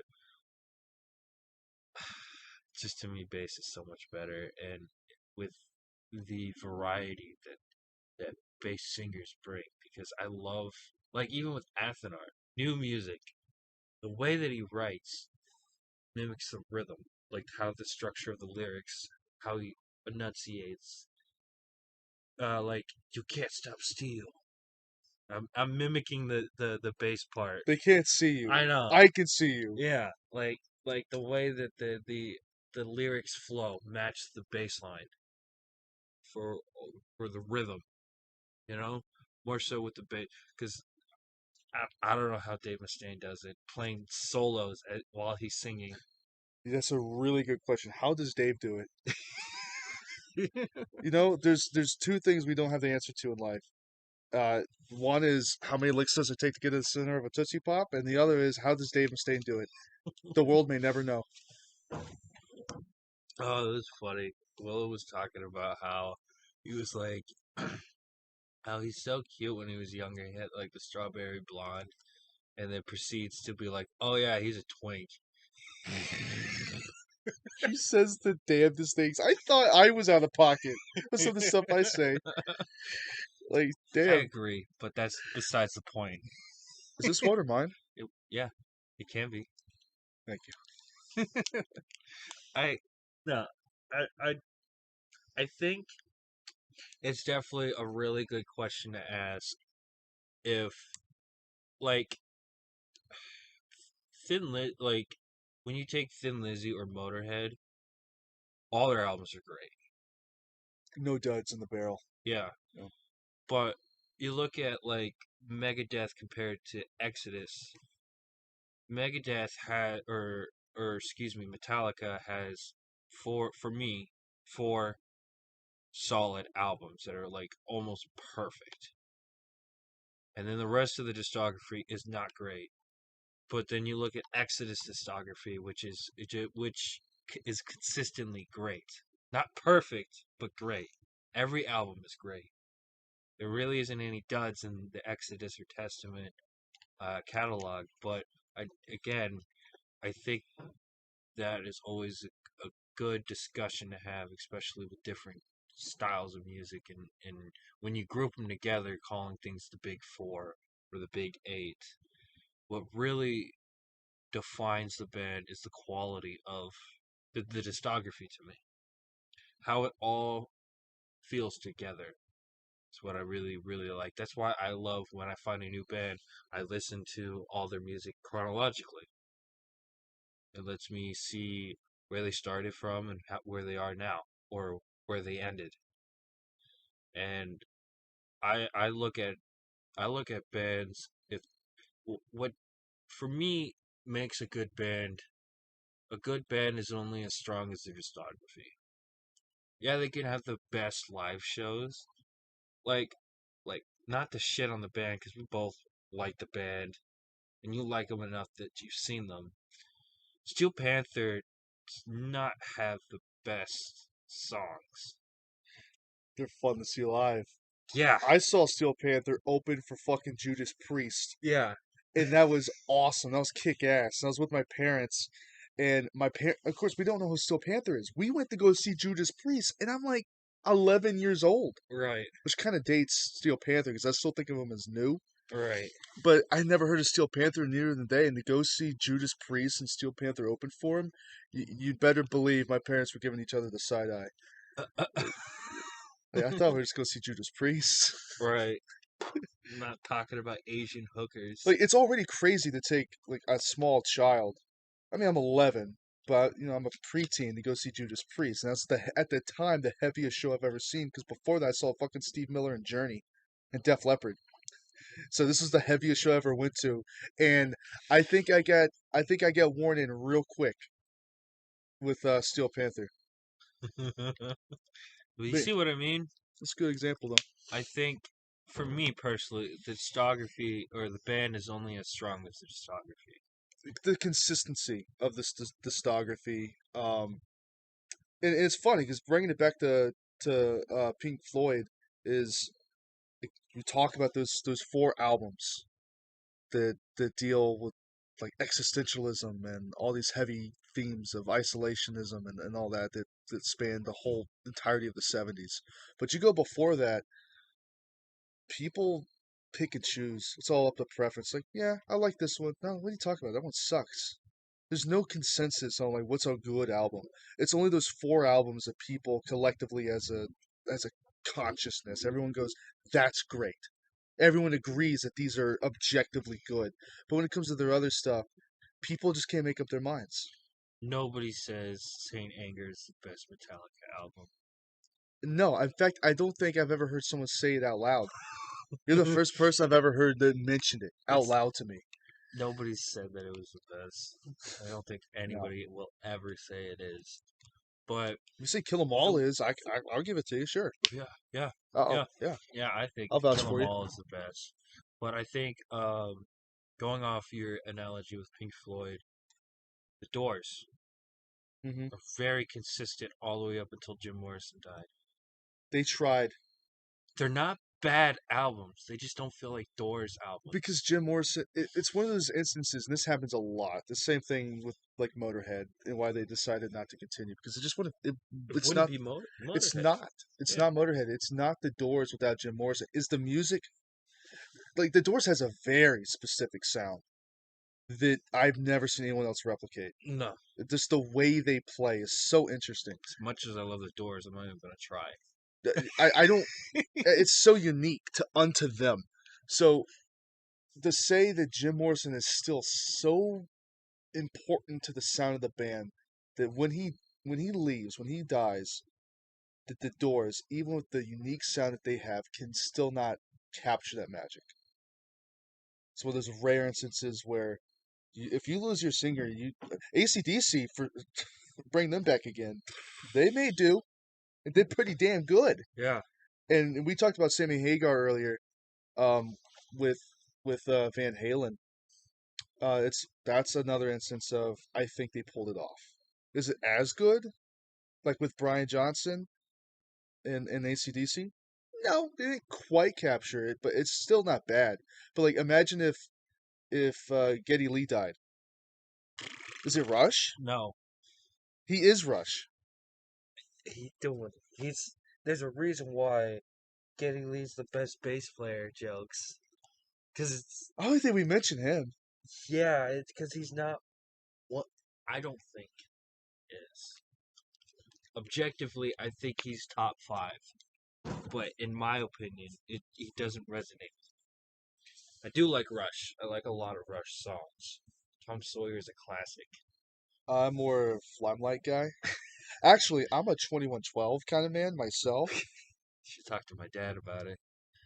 He's a huge Rush fan. Have we? Until he found the Beatles, and then And that was it. that's a rabbit hole on its own. You're not coming back from that one, Chief. Yeah.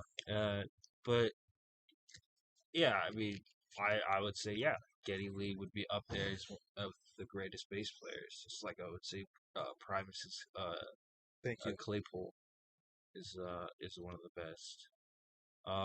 But for me, when I think of best, I think of the ones that really inspire me. So a lot. I mean, Lemmy, yes, that's a really solid choice for one of the greatest bass players in terms of quote unquote metal, even though it was a rock and roll band. He'll It's say, Lemmy. he'll say it himself. He opens every show with it. Yeah, we play. We're Motorhead and we play rock and roll. Yeah, yeah, he's one of the greatest bass players. I think, for me, objectively and subjectively. I think Lemmy.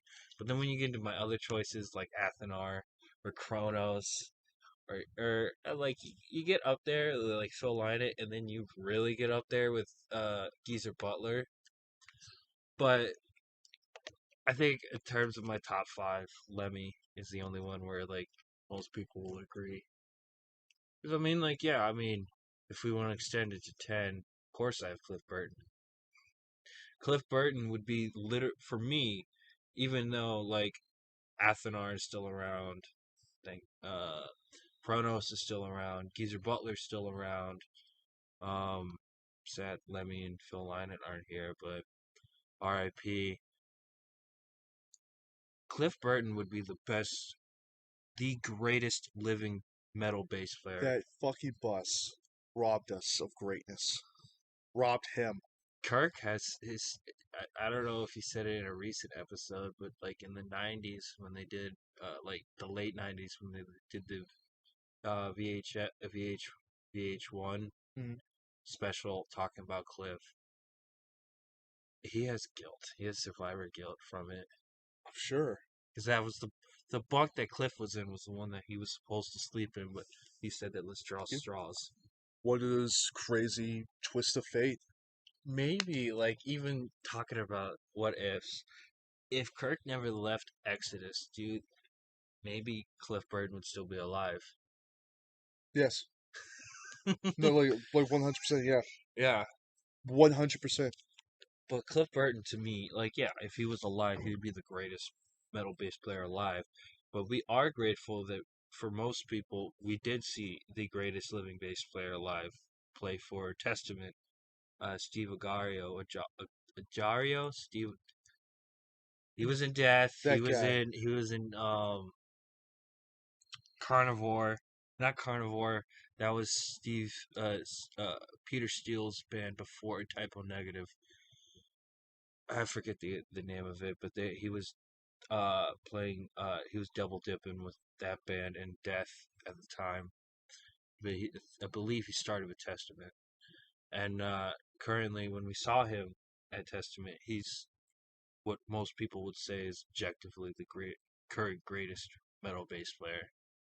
And I mean, when we saw him, he was only playing a four string. But if you see videos of him like just jamming and stuff, he's playing a six string fretless. Mm.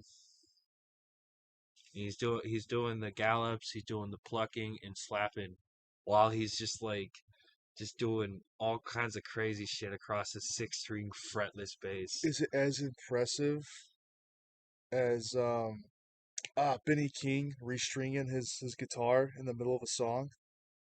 BB King, What did I say? Benny King, or something. The fuck? BB King. I mean, Who the fuck is Benny King? I don't know. Yeah, when BB King restrung his guitar Yeah, live, yeah. that was fucking crazy. Not only was that cool, but that is just badass. Just like, What a flex. yeah, Yeah. they keep the rhythm going, even though the string that he's supposed to be playing is gone. I think that's the craziest part about it. Imagine being in the crowd seeing that. Oh, oh, I'm not even a guitar player and I'm getting chills. Do you have a moment like that at a concert? Seeing something cool from the guitar player. And not just I mean, like as a concert experience. What's the single coolest concert experience you have? Like a moment, not like in encapsulation. The moment itself is cool. The concert itself could have been lame, but something happened. I was on stage with Keith Morrison, and there's footage of it on YouTube. Is that the big one? One of my biggest experiences, because it was the first time stage diving. Because I do crowd surfing, moshing, circle pits, It's a uh, good first. uh, walls of death. That's what it's called. And that was my first time stage diving. It was at the Circle Jerks, and Municipal Waste opened. It was my first time seeing Municipal Waste. That's wild, dude. Yeah, This, it was Negative Approach, Municipal Waste, and Circle Jerks. what a crazy ass show, man. Yeah. I've seen pictures. I don't think I've seen the video. Uh, I've seen the pictures. so Chris was like, "I'll buy you a beer if you stage dive," and I'm like, "Say less." um, as the experience itself of seeing Raven, I really enjoyed it because of like the historical importance. No one gives a shit about Raven. Yeah, it's Nobody. one of like a really solid new wave of British heavy metal band. Metallica Dude, talks about them, but they still don't. they don't. They didn't wear Raven shirts. They wore Misfit shirts. Yeah. Imagine if Cliff wore a Raven shirt instead of Misfits. How that change everything. Oh yeah. And If he instead of was wearing a 15. Baltimore Ravens jersey, I did no. Oh yeah, I'd I, swear him off too. Ugh. but Raven from England is actually a really solid band. I like a lot of like I will skip some bands that I want to see because it's like a current listening band I like to go see a historic band. Right.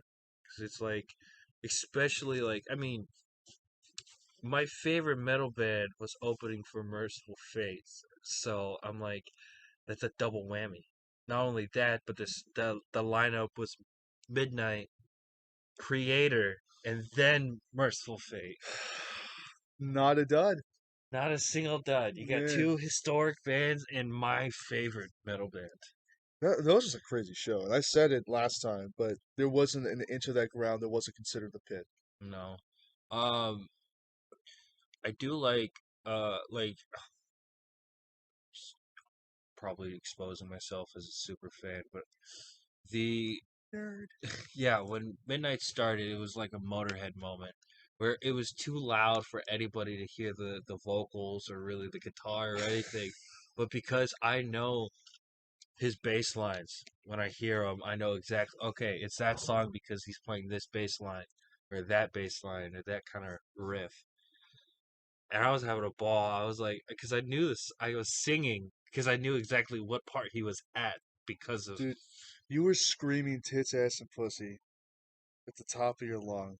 And you're in a room full of people who paid to go to this show. They should know who this. Some of them should at least know who this is. right. He's the opening act, but people should still know who this is. And nobody chanted it. No one Both chanted shows, TAP. because you were at the both times I got to see Midnight. Yeah, and I don't remember anyone shouting TAP. I was literally the only one. It's a really fun song. It's a really fun song, but because the first show you could see that he was trying to do it. He was trying to get everybody to chant TAP. Nobody would play ball with him. And I was the only one. And so he just skipped the song, and I was like, no. Imagine skipping this song because no one knows it, and it's one of his bigger ones.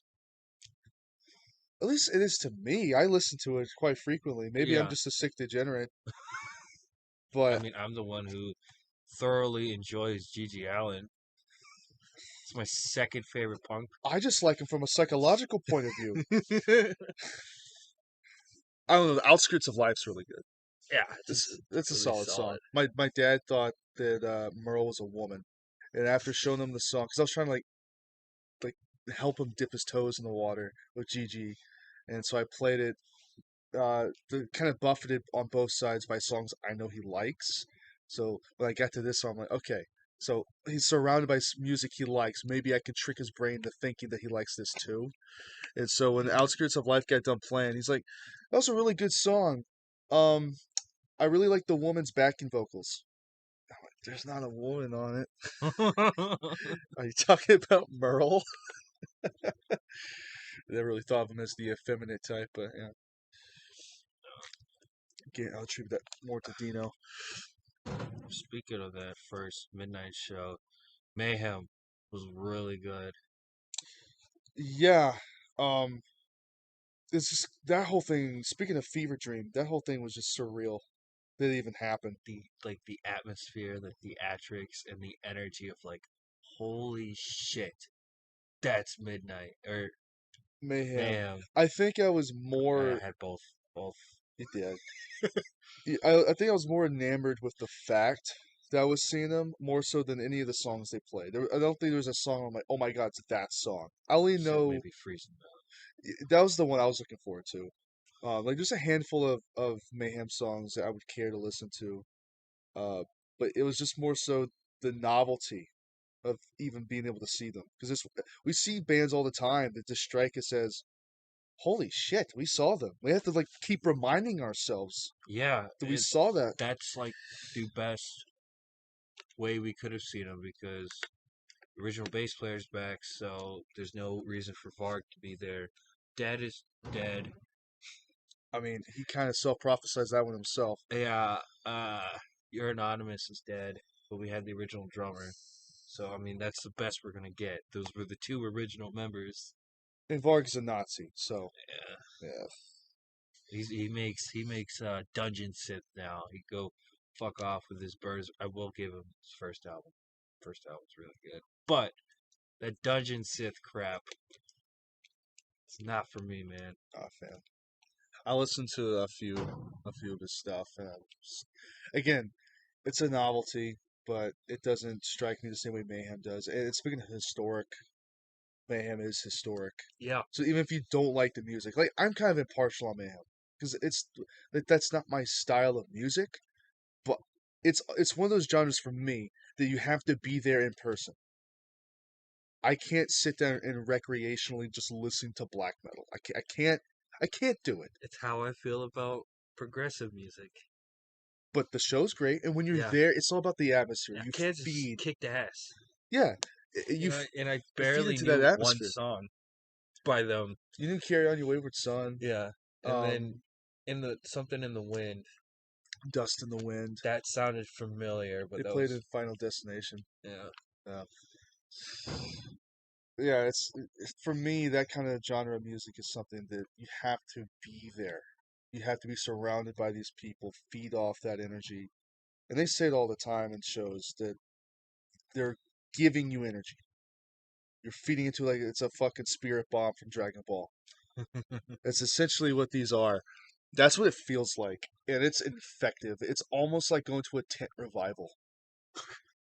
You know, Yeah, because you could go to one of these and just pretend that you don't care and just sit in the corner and be the buzzkill in the room while everyone else is having a phenomenal time, or you can completely buy into it and just let yourself go wild, and at the end of it you're speaking in tongues.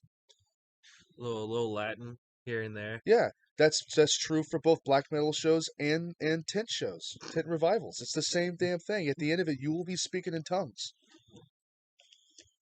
I Black metal's so good to me, man. the It's the, the suicidal black metal, uh surprisingly, I think, is the most artistic of the black metal genres.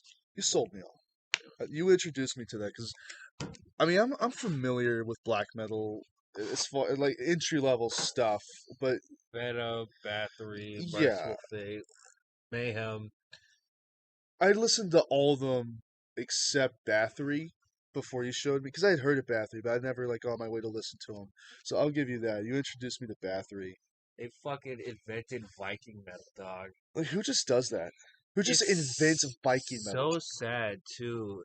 It's they were so good, and during the first album, they only did like maybe a handful of shows before Corthon was like, this whole live gig thing is not for me. Like he just didn't like it. And I think that's where Varg got the idea that black metal bands shouldn't be doing live shows. That's why he never did shows, allegedly. And yet they're so good at theatrics. Hmm They lend themselves so well to a show. He did a promo for, I believe, the second album, and Corthon is breathing fire. He's doing the gasoline in the mouth, and he's spraying it. And he's like, I've never been trained to do that. It was my first time trying that.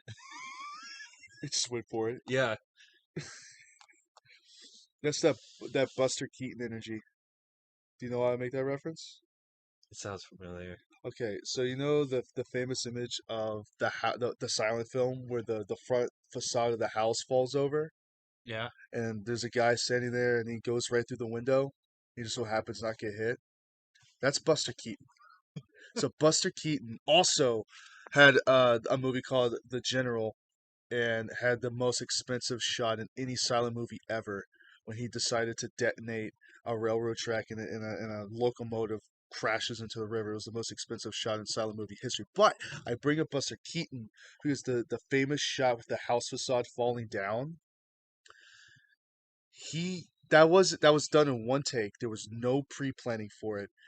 His studio was going under, and he decided that I don't give a fuck if I die. And so he did that stunt, not even knowing he was gonna live. He was like, I'm. He pretty much gave up. And he's like, either this is gonna work or it's not, and I'm gonna do it anyways because I had nothing left to lose. That's that Buster Keaton energy. Yeah, There you go.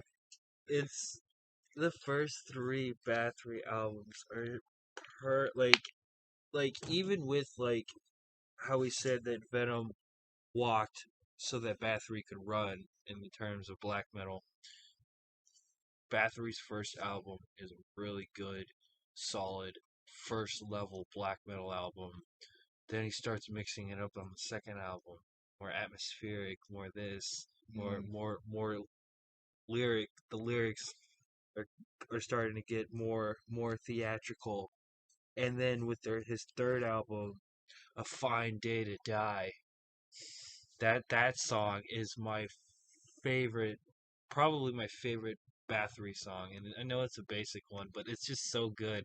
And when I heard, I believe it was Emperor did a cover of it, and it's so good because they're also a symphonic black metal band, so it's more strings, more like get like you actually get the feeling of like it's Valhalla. Like it's a fine day to die because we're dying in the battlefield and we're gonna ascend to Valhalla. It's like right. It was right. The third album was like the defining line. That's like this is when he's done with black metal and moves on with Viking metal. That was just like the perfect send off. It's one of my favorite black metal songs. Now, Period. now that you say that, that is perfect Yeah. as a final note to end on. Yeah, I like that.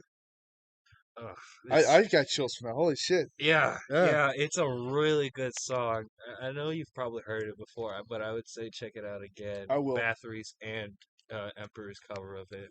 This goes for the audience at home too. Yes, it's Bath. I have a black denim jacket with a Bathory patch on it. Of course, Bathory is one of my favorite black metal It, bands. it takes up the most space. Yeah, it's my biggest back patch, and that's bigger than my bomber Motorhead patch. It says something. It's I also really love the simplicity of the original album art, not the one that is now used for the Agree. traditional where I have the original, not the original, but obviously it's the same color pattern of the original with yellow and black on the goat with red eyes. Gee, why do you like yellow and black? Pittsburgh baby. I agree. It's a really striking image. Goddamn train. Trains, man. I hate him. That's why Buster Keaton tried to blow him up. Damn it. But I think I've had the most fun. We'll give it a second. We'll give it a second, y'all. We'll be back after this break. The most fun at black metal shows. Because it's like, yeah, there's not as much moshing, there's not much like active moving. I mean, for the ones that we've both been at, there has been at least an act where it would start to get everybody moving and everything. So like when the actual black metal artists come on, there's still pits and everything. But when I go to other ones, they're very quote unquote tame because in black metal, not typically the thing you do is to mosh and it's more for thrash and death and stuff. But I don't know, just the energy and the atmosphere of it's like reinforces the reason why I love the genre because it's so artsy. Right. More so than I think than any other um, metal genre. I mean, obviously power metal in a way because they're talking about literature and everything, or even Sabaton talking about war. I love Sabaton. Don't get me As started. much as I shit on Sabaton, I will give them the credit that it's like, yeah, somebody wants to go want to what is it? A 15-minute song about the Red Baron? Oh my god, dude, don't make me. I I don't want to soil my pants. Oh lordy, I love Sabaton. I love because history is so niche, but wars, particularly war history, is really niche. Even with the different subgenres of black metal, you got black metal, you got raw black metal, suicidal depressive black metal, bestial black metal. If you want to get even heavier, black metal, kind of like how there's brutal death metal, and then even even what is it called? National Socialist black metal, the Nazi black metal. I, It's diverse. I'll give them that. yeah, it's yeah. I mean, it's a bunch of incels, but at the same time, I think really with the first wave, it really nailed first wave and third wave really nailed the artistry that comes with black metal, the intricacy, the building of tension, atmosphere. It's almost like a movie, like storytelling, like just how music should be. But it adds this level of darkness, sadness. Like, and as I said before, I think sadness is one of the truest human experiences.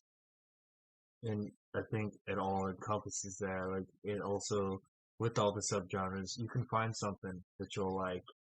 You want more like take together, like how you like to describe our podcast. You can go look for raw metal, raw black metal, like Mutilator, and bands like that, or you can find heavier stuff and bestial black metal, like the inventors of it,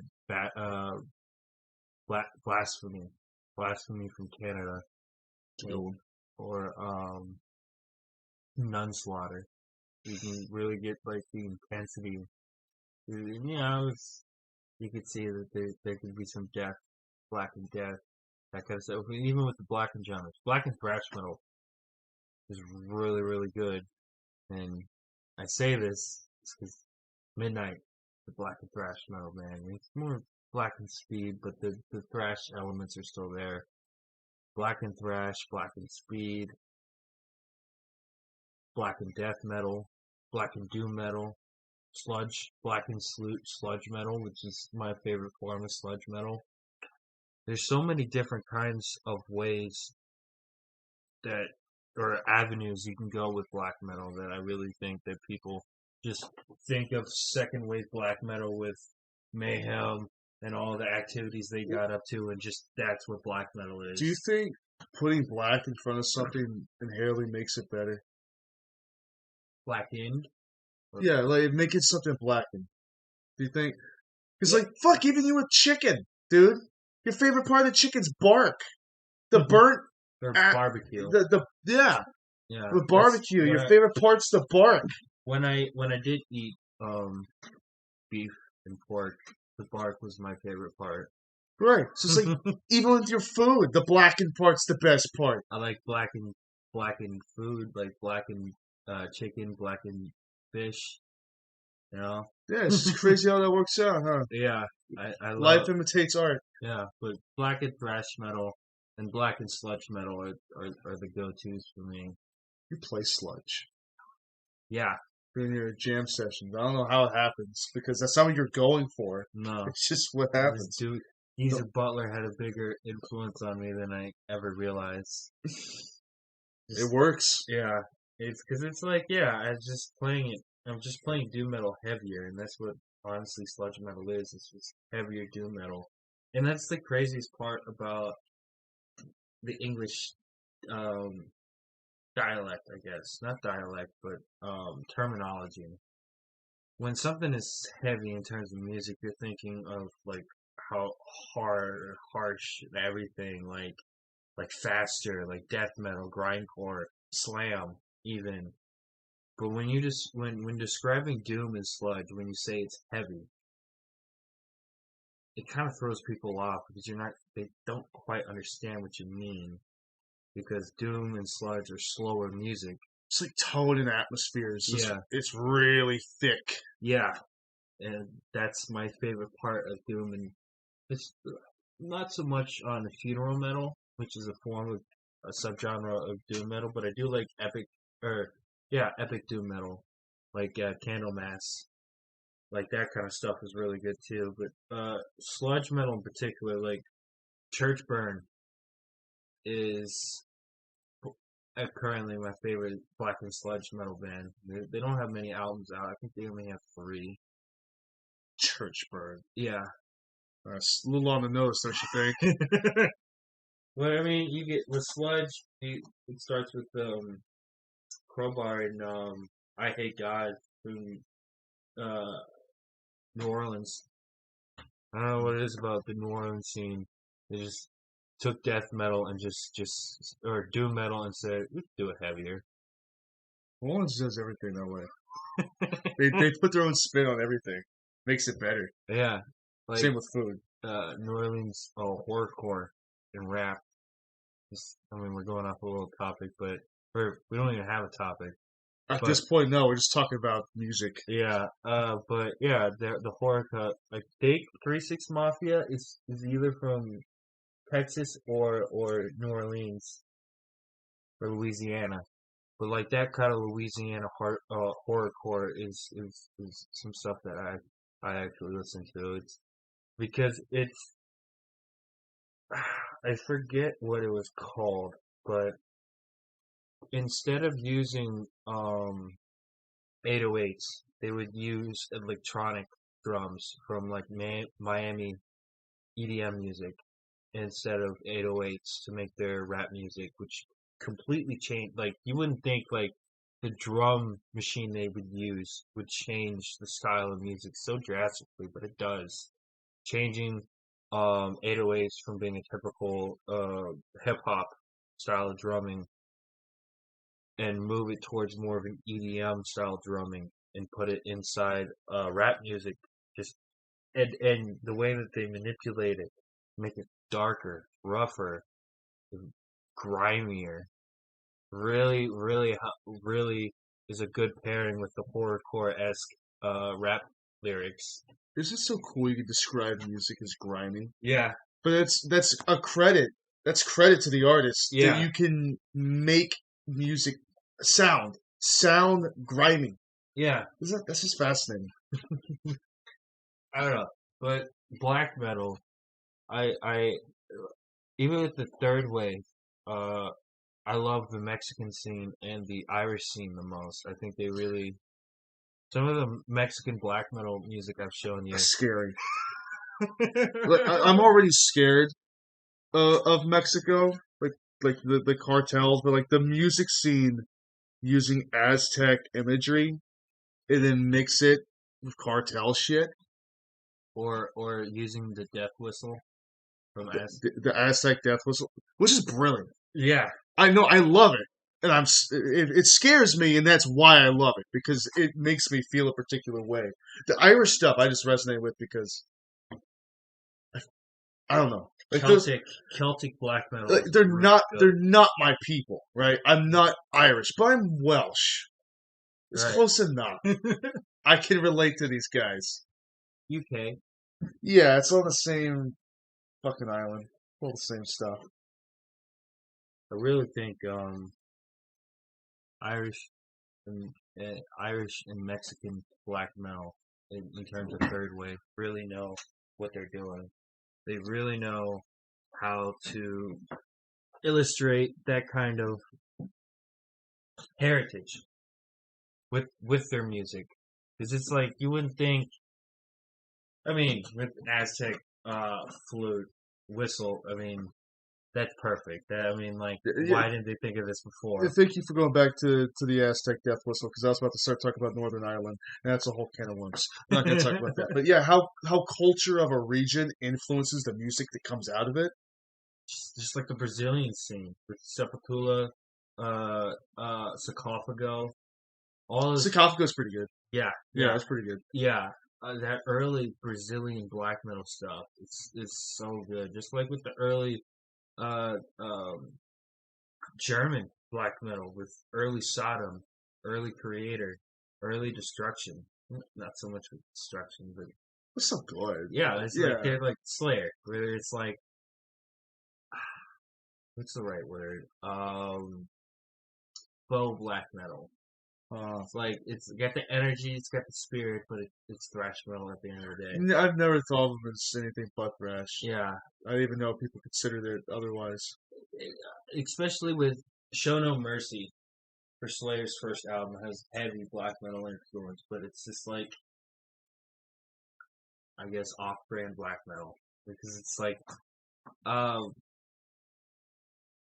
stomachable or where it's like palatable. That's the word I'm looking for. Palatable black metal. Because on the surface level, when you're hanging out in quotations with Megadeth, Metallica, and Anthrax, Slayer's always been the I feel like has always been the heaviest of the group of the four, and that's why I feel like it's the most palatable because they still have heavy black metal influence, but it feels like whitewashed through thrash metal so much where it's like you can see the essences of black metal written on the wall. I mean, a little literally, like Yeah. Your Anonymous's record shop, but um, it's like it's right there, but it's just so like drenched in thrash metal that it's drowning, you know. That Um, was a very poetic description about fucking black metal. Well it's said. it's being drowned to death by thrash. You painted an image, that's for sure. For Slayer and I think Destruction a little bit. I think Creator early on was like that middle ground of between black metal and thrash, but not quite in black and thrash yet. But they definitely shifted towards more thrash metal, and just like with Sodom, they just no, their first album was black metal. It's just straight up was a black metal album, but then they shifted more towards thrash metal. Thank God. No, no, I mean Two yeah, different people. I mean Depends on who you ask. that's the closest like legitimately really good black metal cover of Iron Fist. That's the closest we're gonna get. I gotta do follow her on Instagram. Nice, we're blowing up, man. We today. What did we do today? You want to go A through what we? lot of shit. That's Yeah. what we did. Oh, by the way, guys, we created a subreddit for the podcast. Please come hang out. Think about it. Name another subreddit where you could just go hang out with the creators of the fandom you're currently participating in. Yeah, or at least a podcast they enjoy. They could talk to the hosts. Yeah, come to the send in r/send in. We'll be there. We're hanging out there, having some champagne. Come join us. Let's see about the champagne, but I don't know. We did the Reddit, and I'm trying to get into start doing gaming stuff. Also, I mean, I do more things than just music and watch films. I also like playing video games. You have a life. I You don't think have that. hobbies. I don't think playing video games is a life. If you ask any other person, no. But considering you don't play video games, you're the one person who gets the pass. Because you really don't. You really don't game. No, You play ROM hacks of Pokemon? Sure.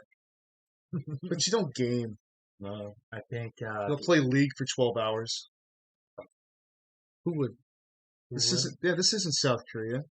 This is America. We don't play League here. We play Valorant. No, I play horror games. Because of the territory, but I do play horror games. I really enjoyed Outlast. We gotta play, or you gotta watch me play Whistleblower and Outlast 2. Outlast 2 is going to be heavy. Yeah, it's a heavy It's more topic. drenched in the religious iconography even more than the first game is. Yeah, So that's going to be a fun one. yeah. Because I can also get behind some of the messaging of the second game.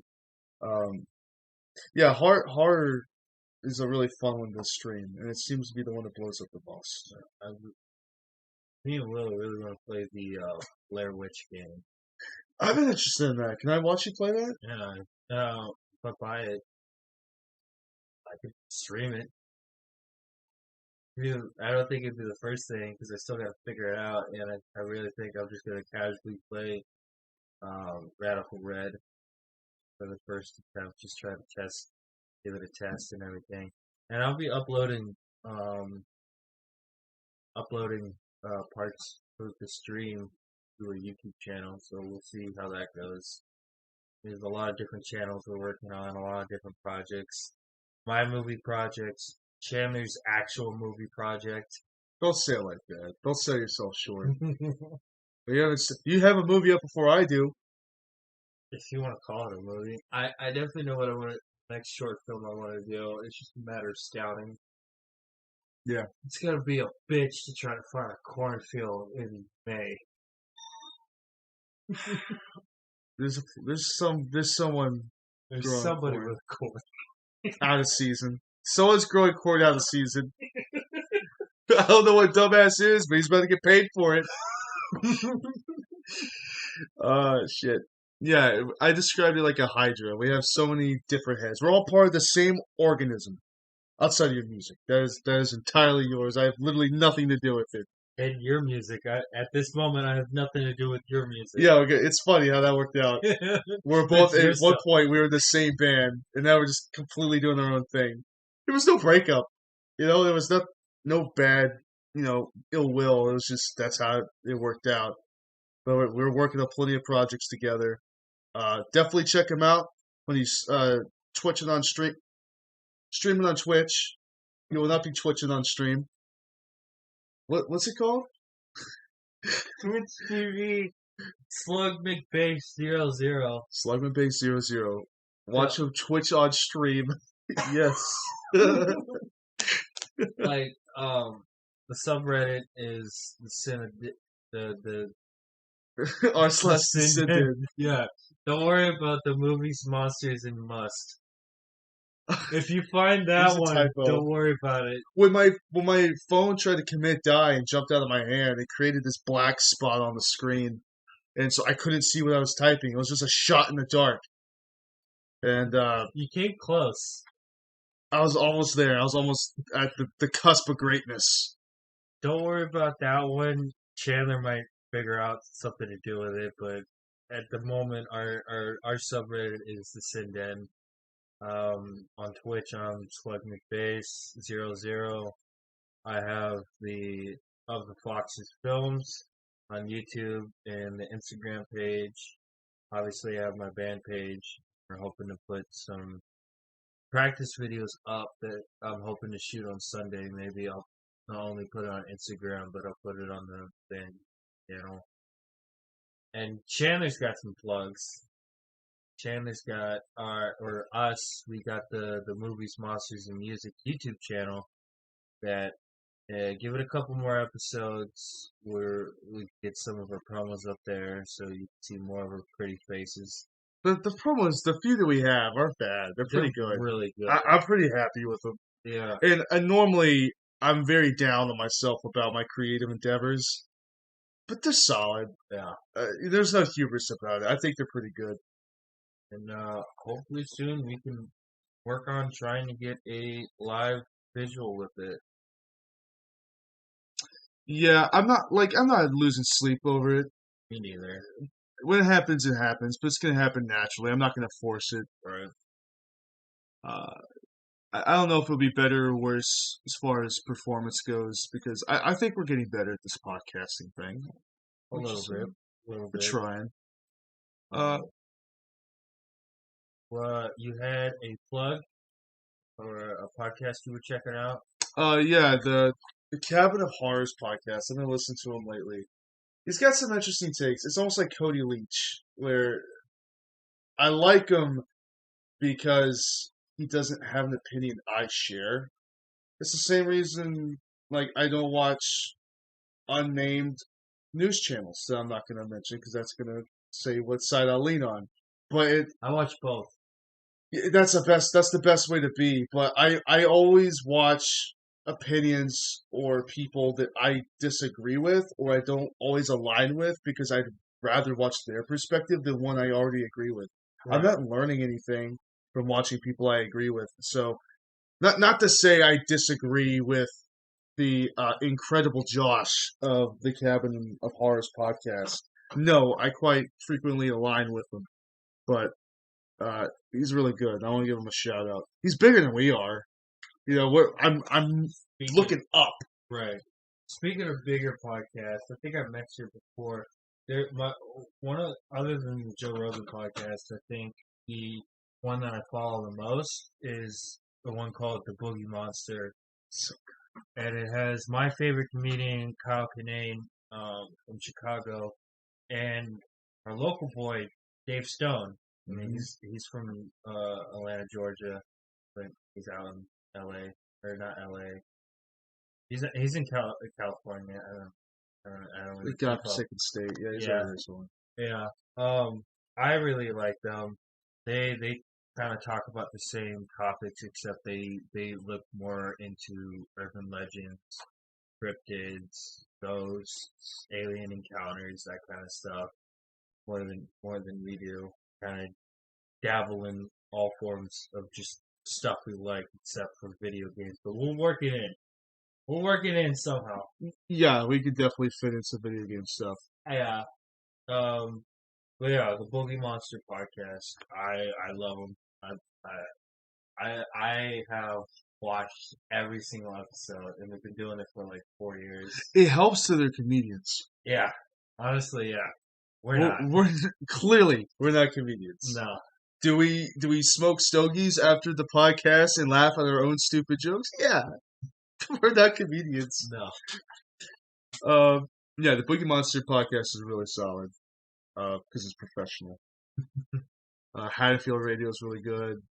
Cabin of Horror is really good. I don't know. I mostly just listen to creepypastas. If I'm being real with you. There's not too many podcasts I listen to because there's this. It's almost like anytime I read a book, I'll get a few pages into a book and think. I see it almost as a challenge, like a threat to my dominance. I don't know what it is in me, but something Got that goes off. dog in you. I got clearly I got that dog in me, and I see.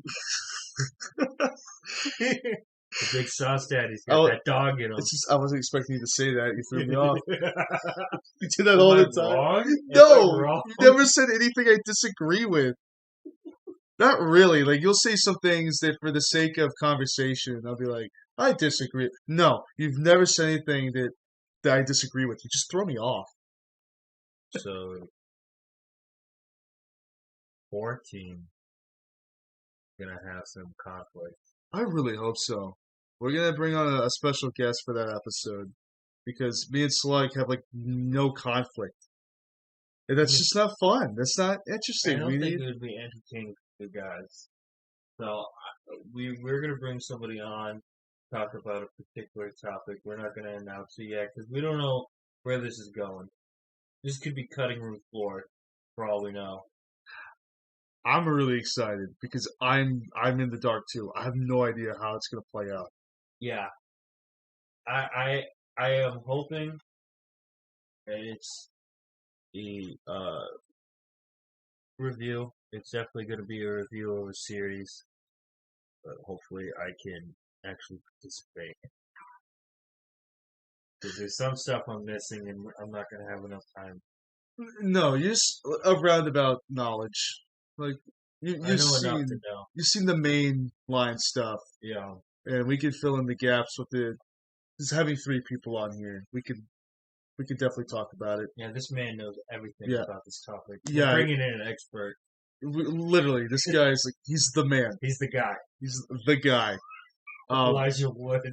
Now, this what you're listening to now, we've decided between takes. 'Cause believe it or not, we don't do this in a single take. We're not that good, but uh, we're deciding this is not going to be episode 13. That's why it's so good because it's not the unlucky one yet. We'll see how 13 goes. That one's gonna be falling apart at the hinges. Uh, but this is going to be 12.5. It's a bonus episode. And we're going to start doing more bonus episodes from here on out to spread out more content.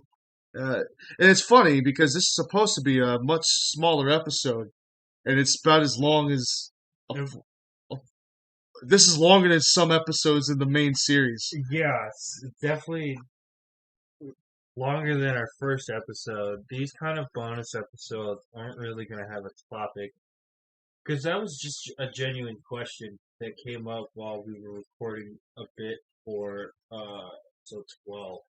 I came up with this thought and I thought it would be an interesting conversation, and we decided to record it and see what happens. And it ended up being, I'd like to describe them as bonus tracks because there's really no intro and there's really no, I don't plan on really having a really much of an outro. It's kind of like cutting room floor stuff, like extra. You don't think there's gonna be an outro? I mean, there'd probably be an outro. Here, I have an outro for you. Hey, isn't this where we